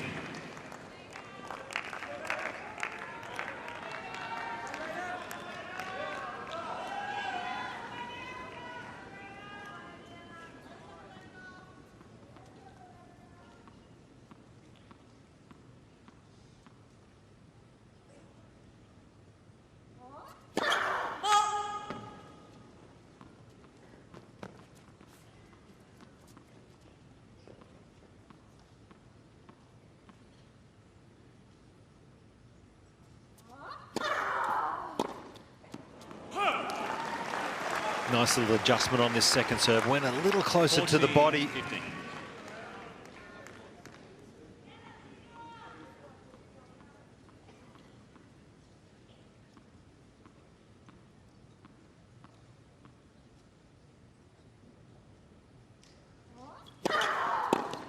Game Sabalenka. Well, that's a great start to this third set. She's so hard to beat on Rod Laver Arena. She's had 27 wins in her career and just 3 losses. And in fact won 26 of her last 27 matches on this fabulous centre court. And Sabalenka able to bring just a bit more attention to holding serve. The start of the set is crucial in any situation, let alone in a major final. And to start from ahead, I do believe serving first becomes more of an advantage.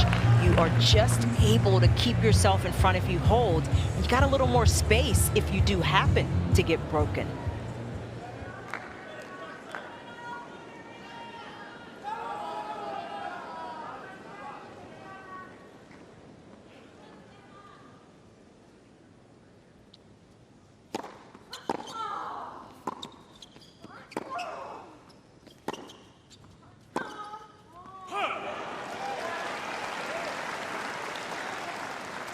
Left.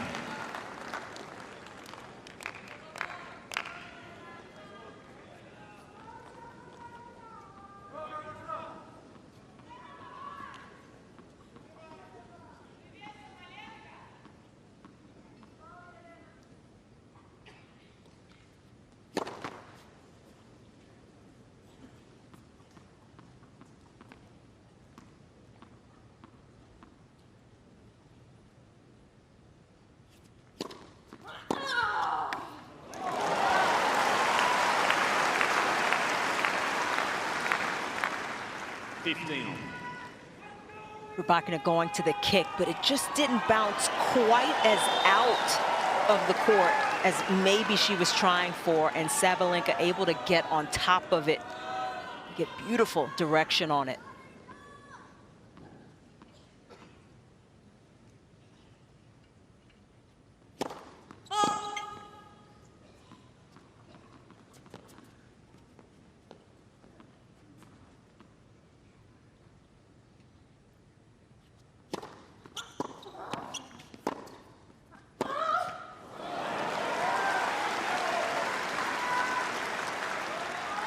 (30-15).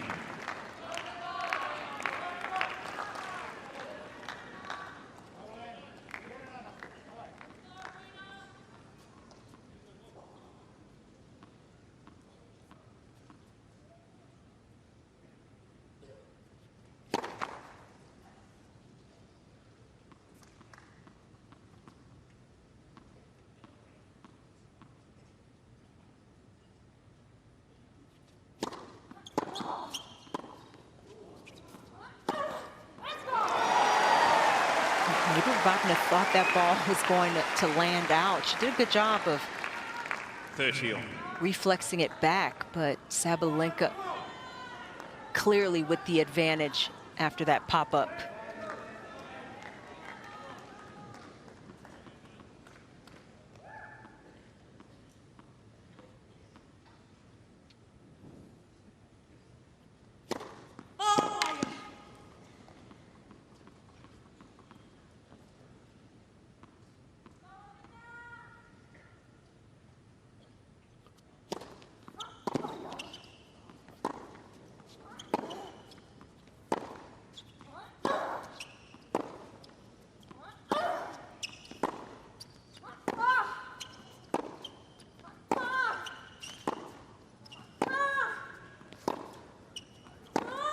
Oh, perfect from Sabalenka once again.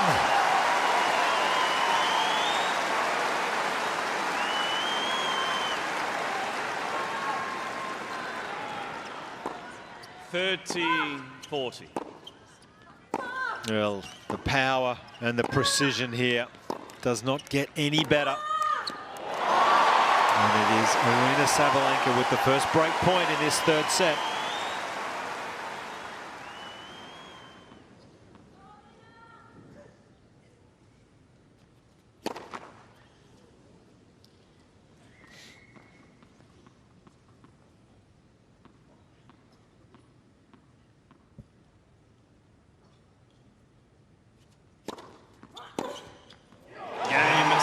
Sabalenka. That is a stunning start to this third set for Sabalenka. Big part of the problem for Rybakina in that service game was she only got one first serve in, 1 out of 6, and Sabalenka was all over it. Opportunity, and she took it.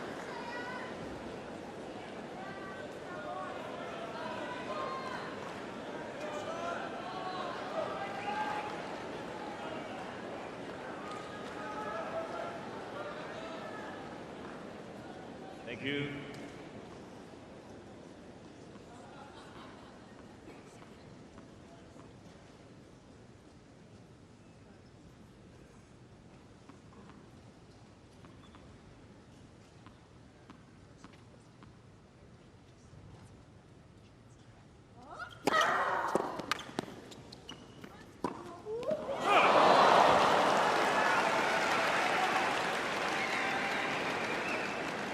Well, that's a huge miss, isn't it? When you're just trying to get a hold on the board here and get to 3 love.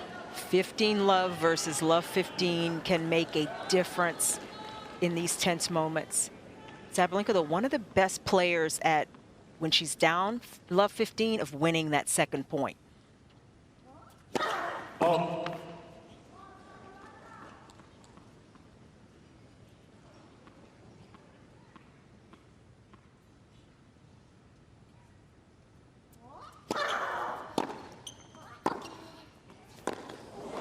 And she does get it. Yeah, Big difference. Yeah. If you can't be up 30 love, to split those first 2 points, and it takes a lot of pressure off of a server and just allows the server to play from ahead, or at least even in the game.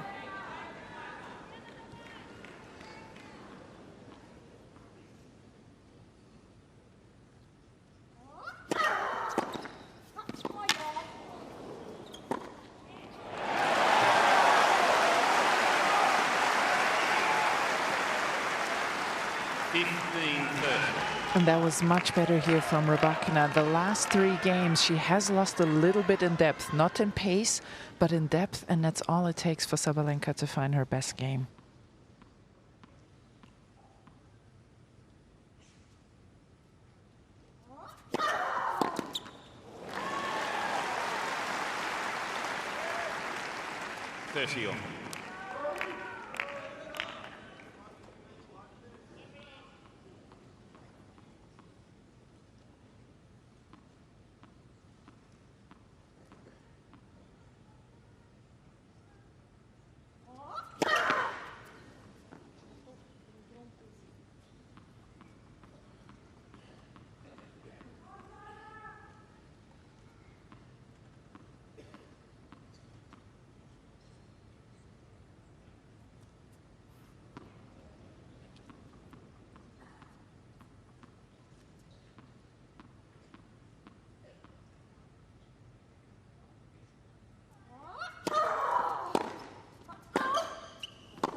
So break point here for Rybakina.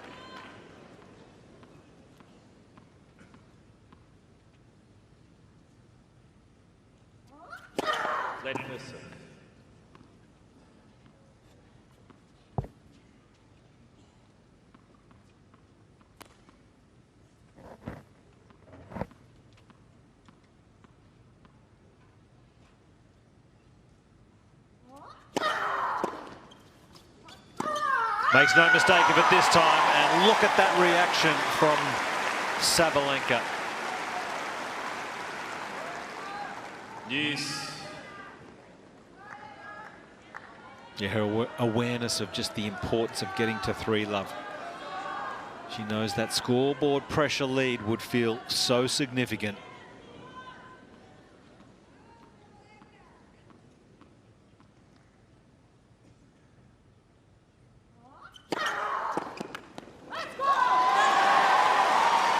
And it was work for Sabalenka to get these last two breaks of serve in a row.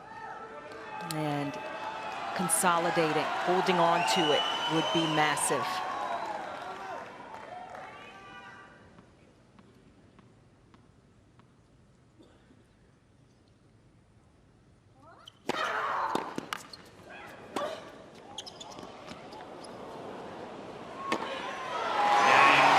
Such a great game from Sabalenka, under pressure. It's a good lead, 3-love, third set. Sabalenka leads by 3 games to love. So we were talking about Sabalenka's serve adjustments in that second set. First set, she was going a lot to Rybakina's forehand, and that was the play. The forehand can break down, going to test that side. That didn't necessarily work, but you can see how she was fading to that side throughout the first set. In the second, and now the beginning of the third set, Sabalenka has shifted. She's been going more down the tee on both sides, and of course on the ad side, it resulted in more forehands to Rybakina as well, but it's the fastest serve for Sabalenka. She's been getting her speeds up. It's allowed her to play more aggressively on the second ball, and it's just thrown Rybakina off enough for Sabalenka to now be in this position with the break in hand. 3-love in this final set.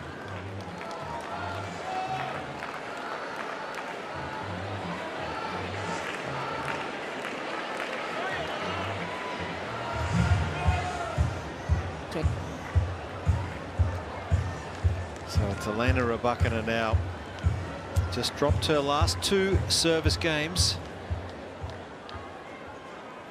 Has to find a way to get a hold on the board here.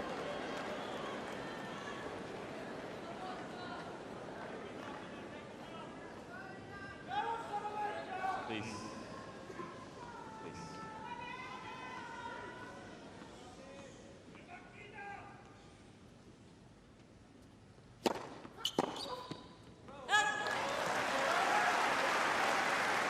Yeah, 5 games in a row here for Sabalenka.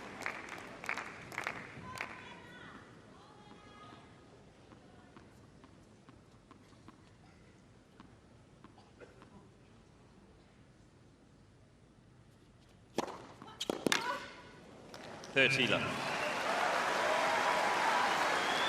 And that's just what went missing early, wasn't it, in this set? That first serve.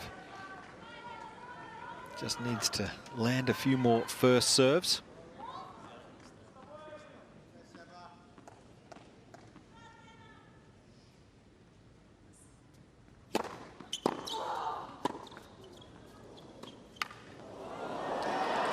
Well, that's so classy.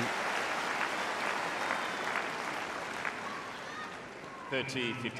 Has certainly added a lot more to her game over the last couple of seasons, and fakes to rip and then just a delicate little drop shot.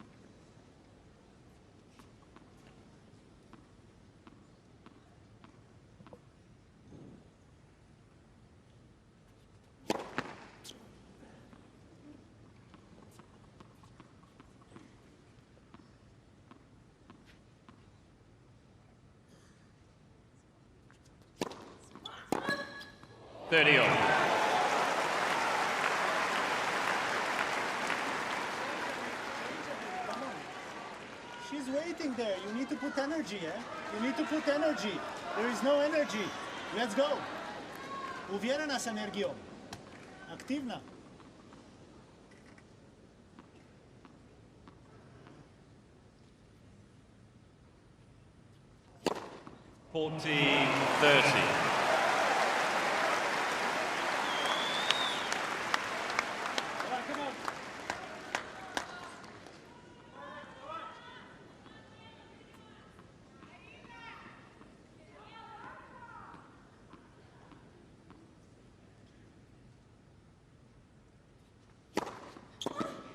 Boy, did she need that. A couple of big serves from Rybakina on the board in this third set. Sabalenka leads by It's important for Rybakina to keep her energy up here. Don't cross the legs on the return. Don't cross the legs. Come on. She's gotten broken early in this third set. Easy to get just a little down, a little discouraged, but maybe that hold puts a little more pep in her step.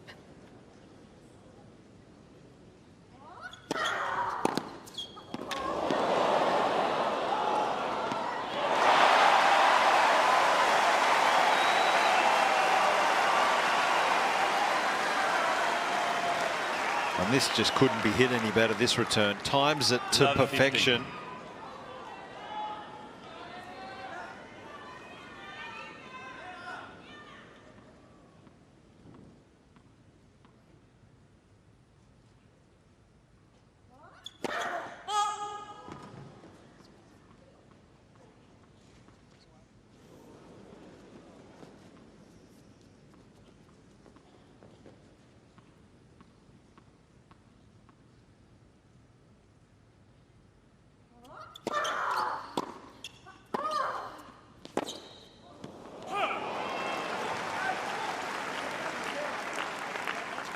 So Rybakina started hitting her forehand big in the first set and was right there with Sabalenka.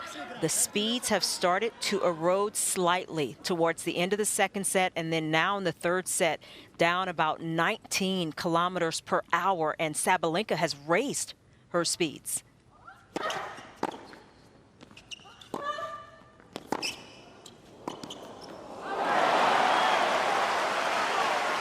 this is where, if Rybakina is aware, she's got a half chance here at 15:30. If she can make a little bit of a push here, she is right back in this final set.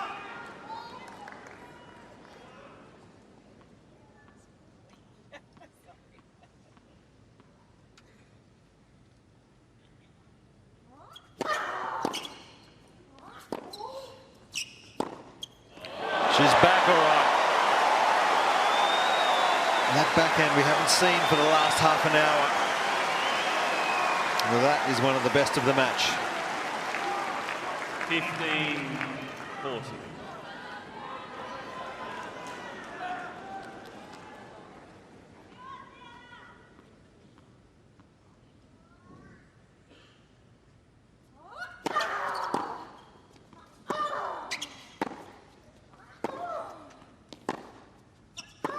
Brilliant return game from Rybakina. And we're back on serve in this third set. Sabalenka, 3-2. Sabalenka leads by 3 games to 2. What a fight back from Elena Rybakina. Couple of games in a row now, and she has taken back a bit of the momentum in this third set, and it feels now very even and maybe just a little more of an advantage now on Rybakina's side. Yeah, great returning. Made every return in that game. No free points to Sabalenka. And then she backed it up with an aggressive neck shot. That's what's been missing. She's been allowing Sabalenka to dictate from the baseline. So a really strong fight back. Time.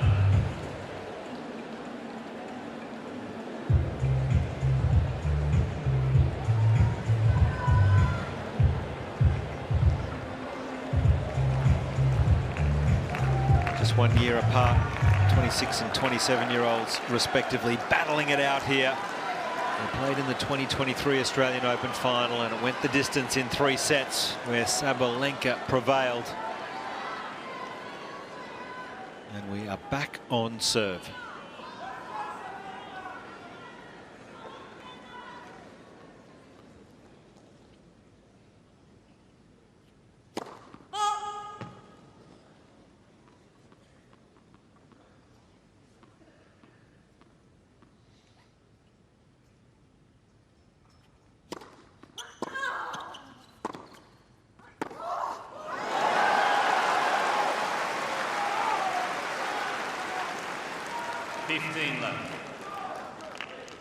Much better depth from Rybakina in the last 2 games. That's why She's been able to push Sabalenka back behind the baseline. And Chanda, you talked earlier about the fight for positioning here, and Rybakina is doing a much better job.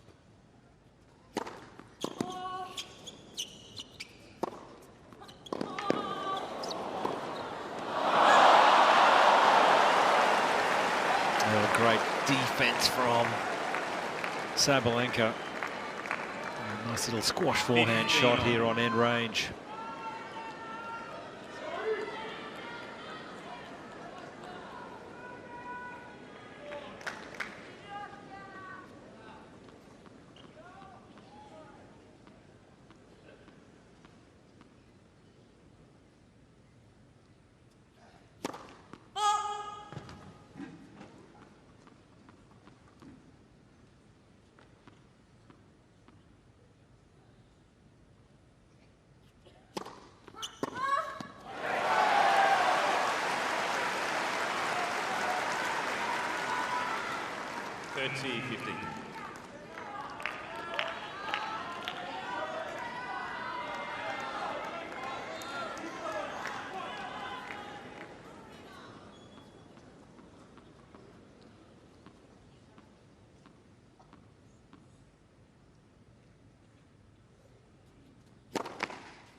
This is this aggressive return we're seeing from Sabalenka. She's trying to hit it hard right through the middle corridor.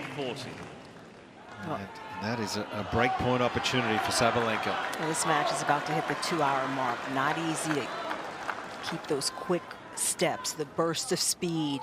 The ball is back on these players so quickly.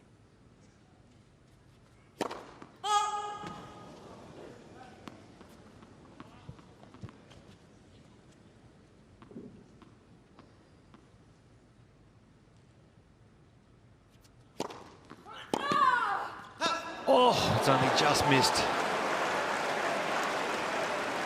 She changed it up, Sabalenka. She had been going down the line often on those returns and had the angle, just overplayed it.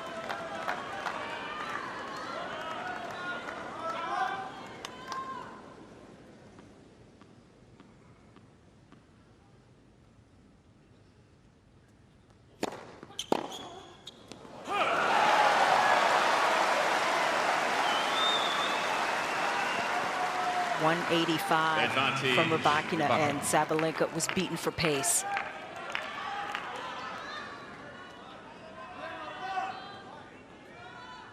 Yeah, great break points stat there. Saved 24 of 34 this year's AO.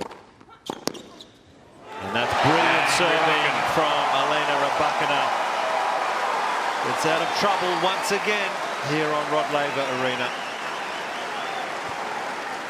3 games all, final set.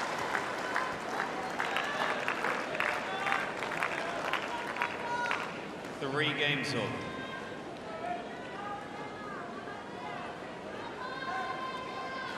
Thank you. Thank you.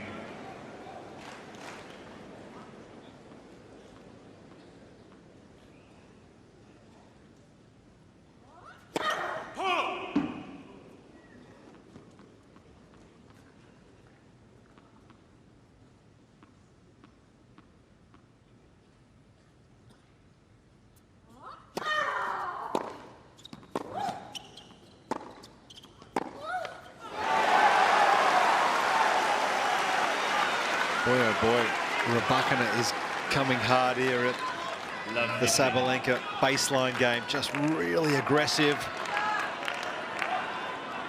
Not holding back whatsoever.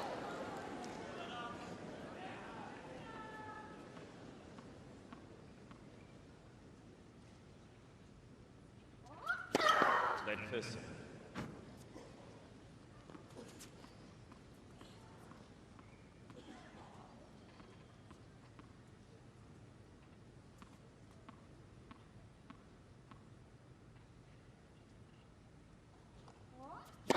Oh.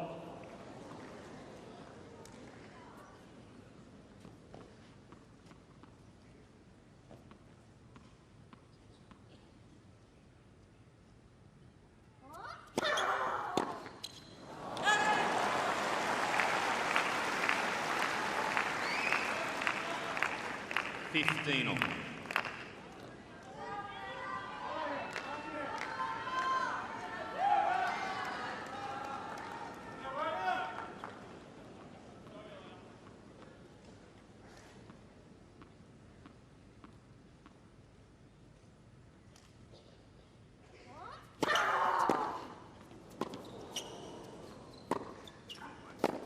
Oh, it just stays a little low. And this is worrying times for the world number one. Well, it just looks like Sabalenka has lost a little bit of the crispness of her footwork. And that last backhand, she kind of lunged for it at the end, didn't get that extra step up to it.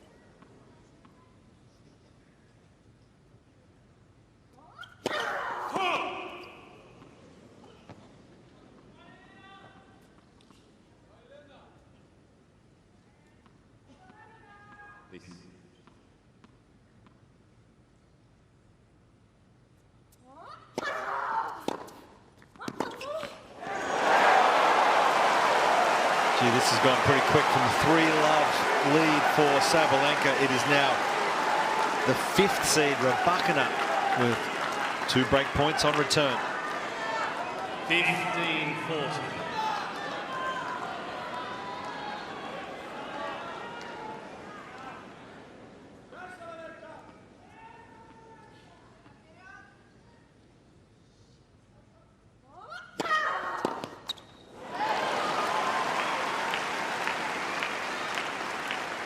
15-40.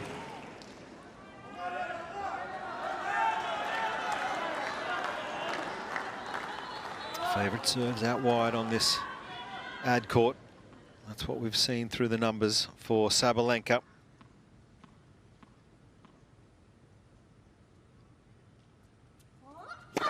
Oh.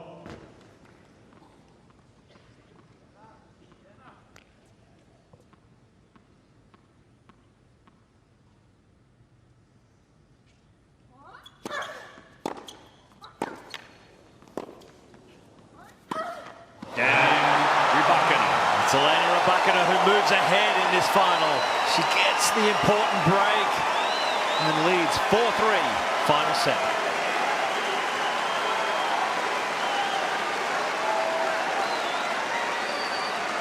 Rybakina leads by 4-3. Another big shift in this match, and we've had a few of them. But Sabalenka at 3-love. It looked like Rybakina might have been doubting, and yet Josh, she completely turned it around, elevated once again, and now 4 games in a row, and she's got the break in hand. And Chenda, you were spot on earlier when you said there just looks like there was a step off for Aryna Sabalenka, whether that's physicality. I think it's more nerves than physicality, but there was definitely a step or two lacking there in this last game when she got broken.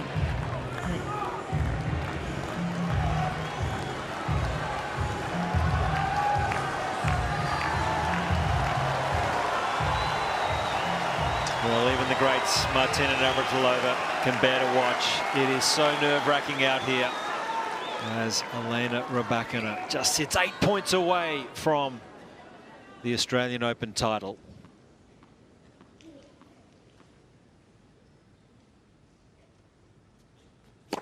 Oh.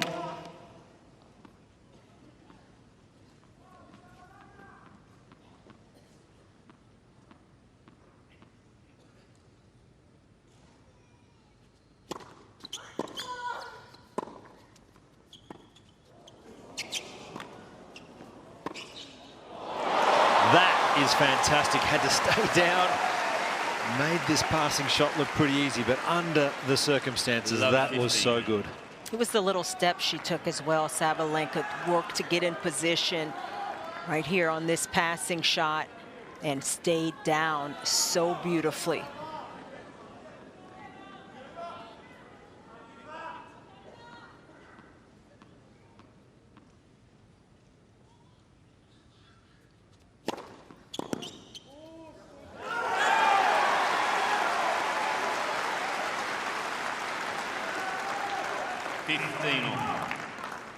Rybakina continues to barely lose points when she gets that first serve in.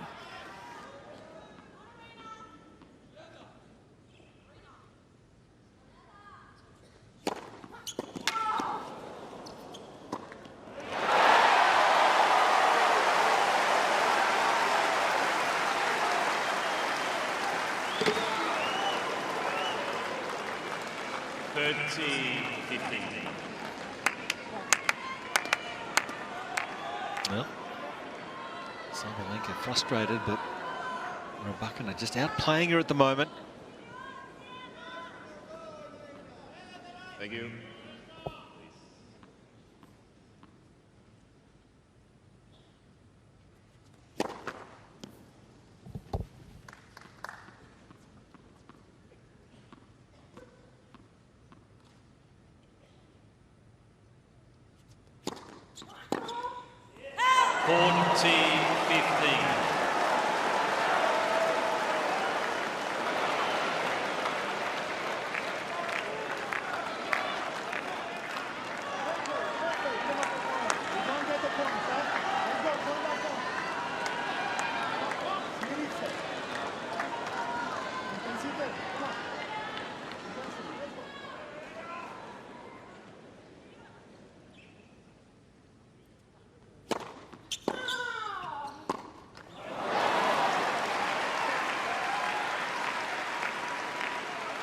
(40-30).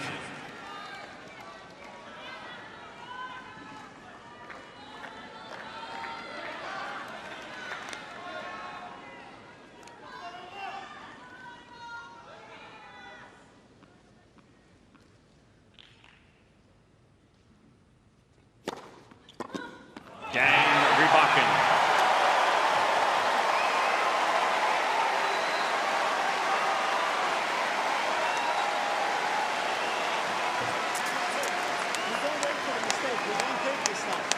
Every point you can fight for every point. Come on. Let's go. Come on. Let's go. Rybakina. Sabalenka Leads by not happy. 5 She games went to over 3. to her team and she just changed rackets. Thank you.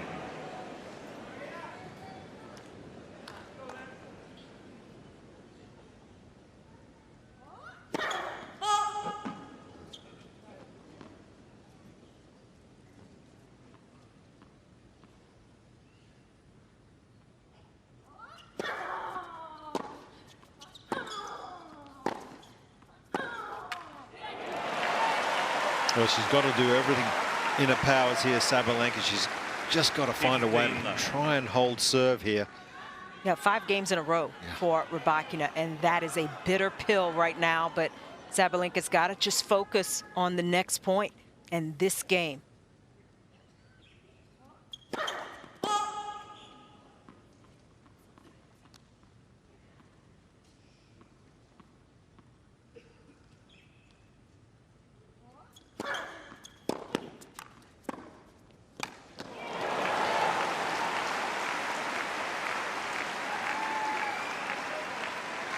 (30 low). You have to get closer on the second serve, but it's okay. Don't worry, just positive hit. Just keep hitting. Energy.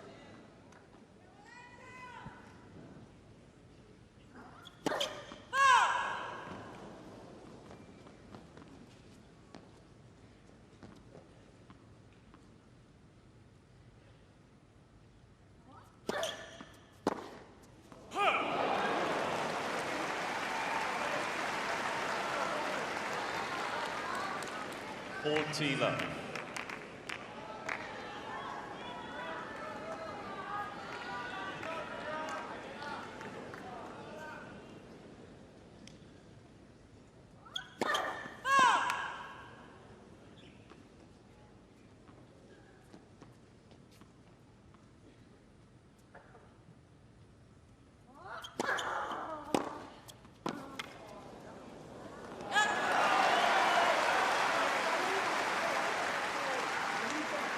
40-50.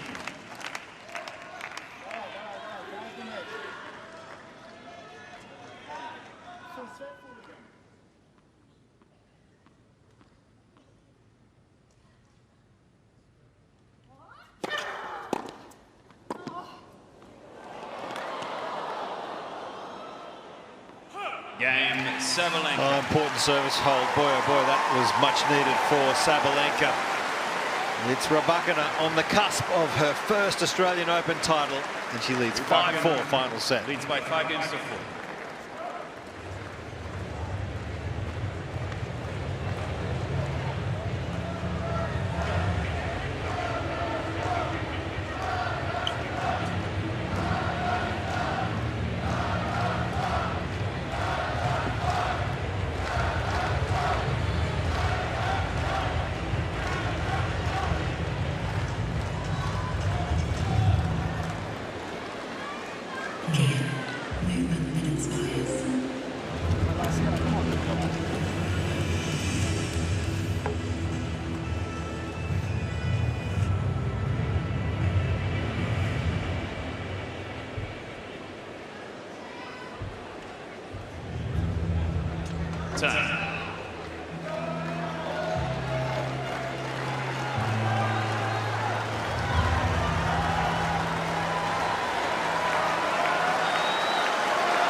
Hardest game of her life here for Elena Rybakina.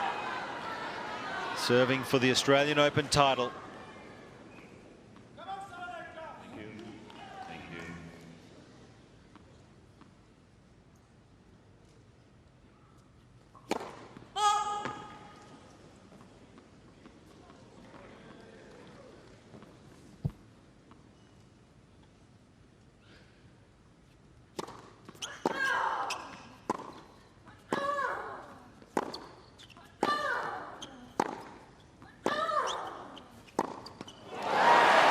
First point is so big there for Sabalenka, because if Rybakina wins that first point, she wins serve 93% of the time.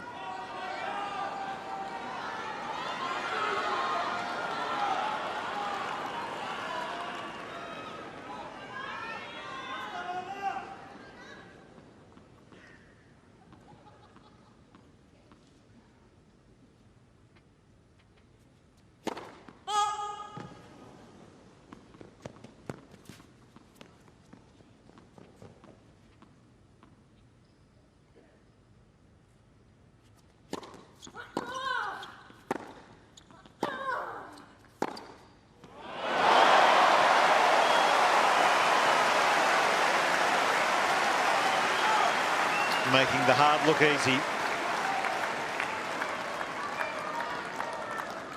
15 on.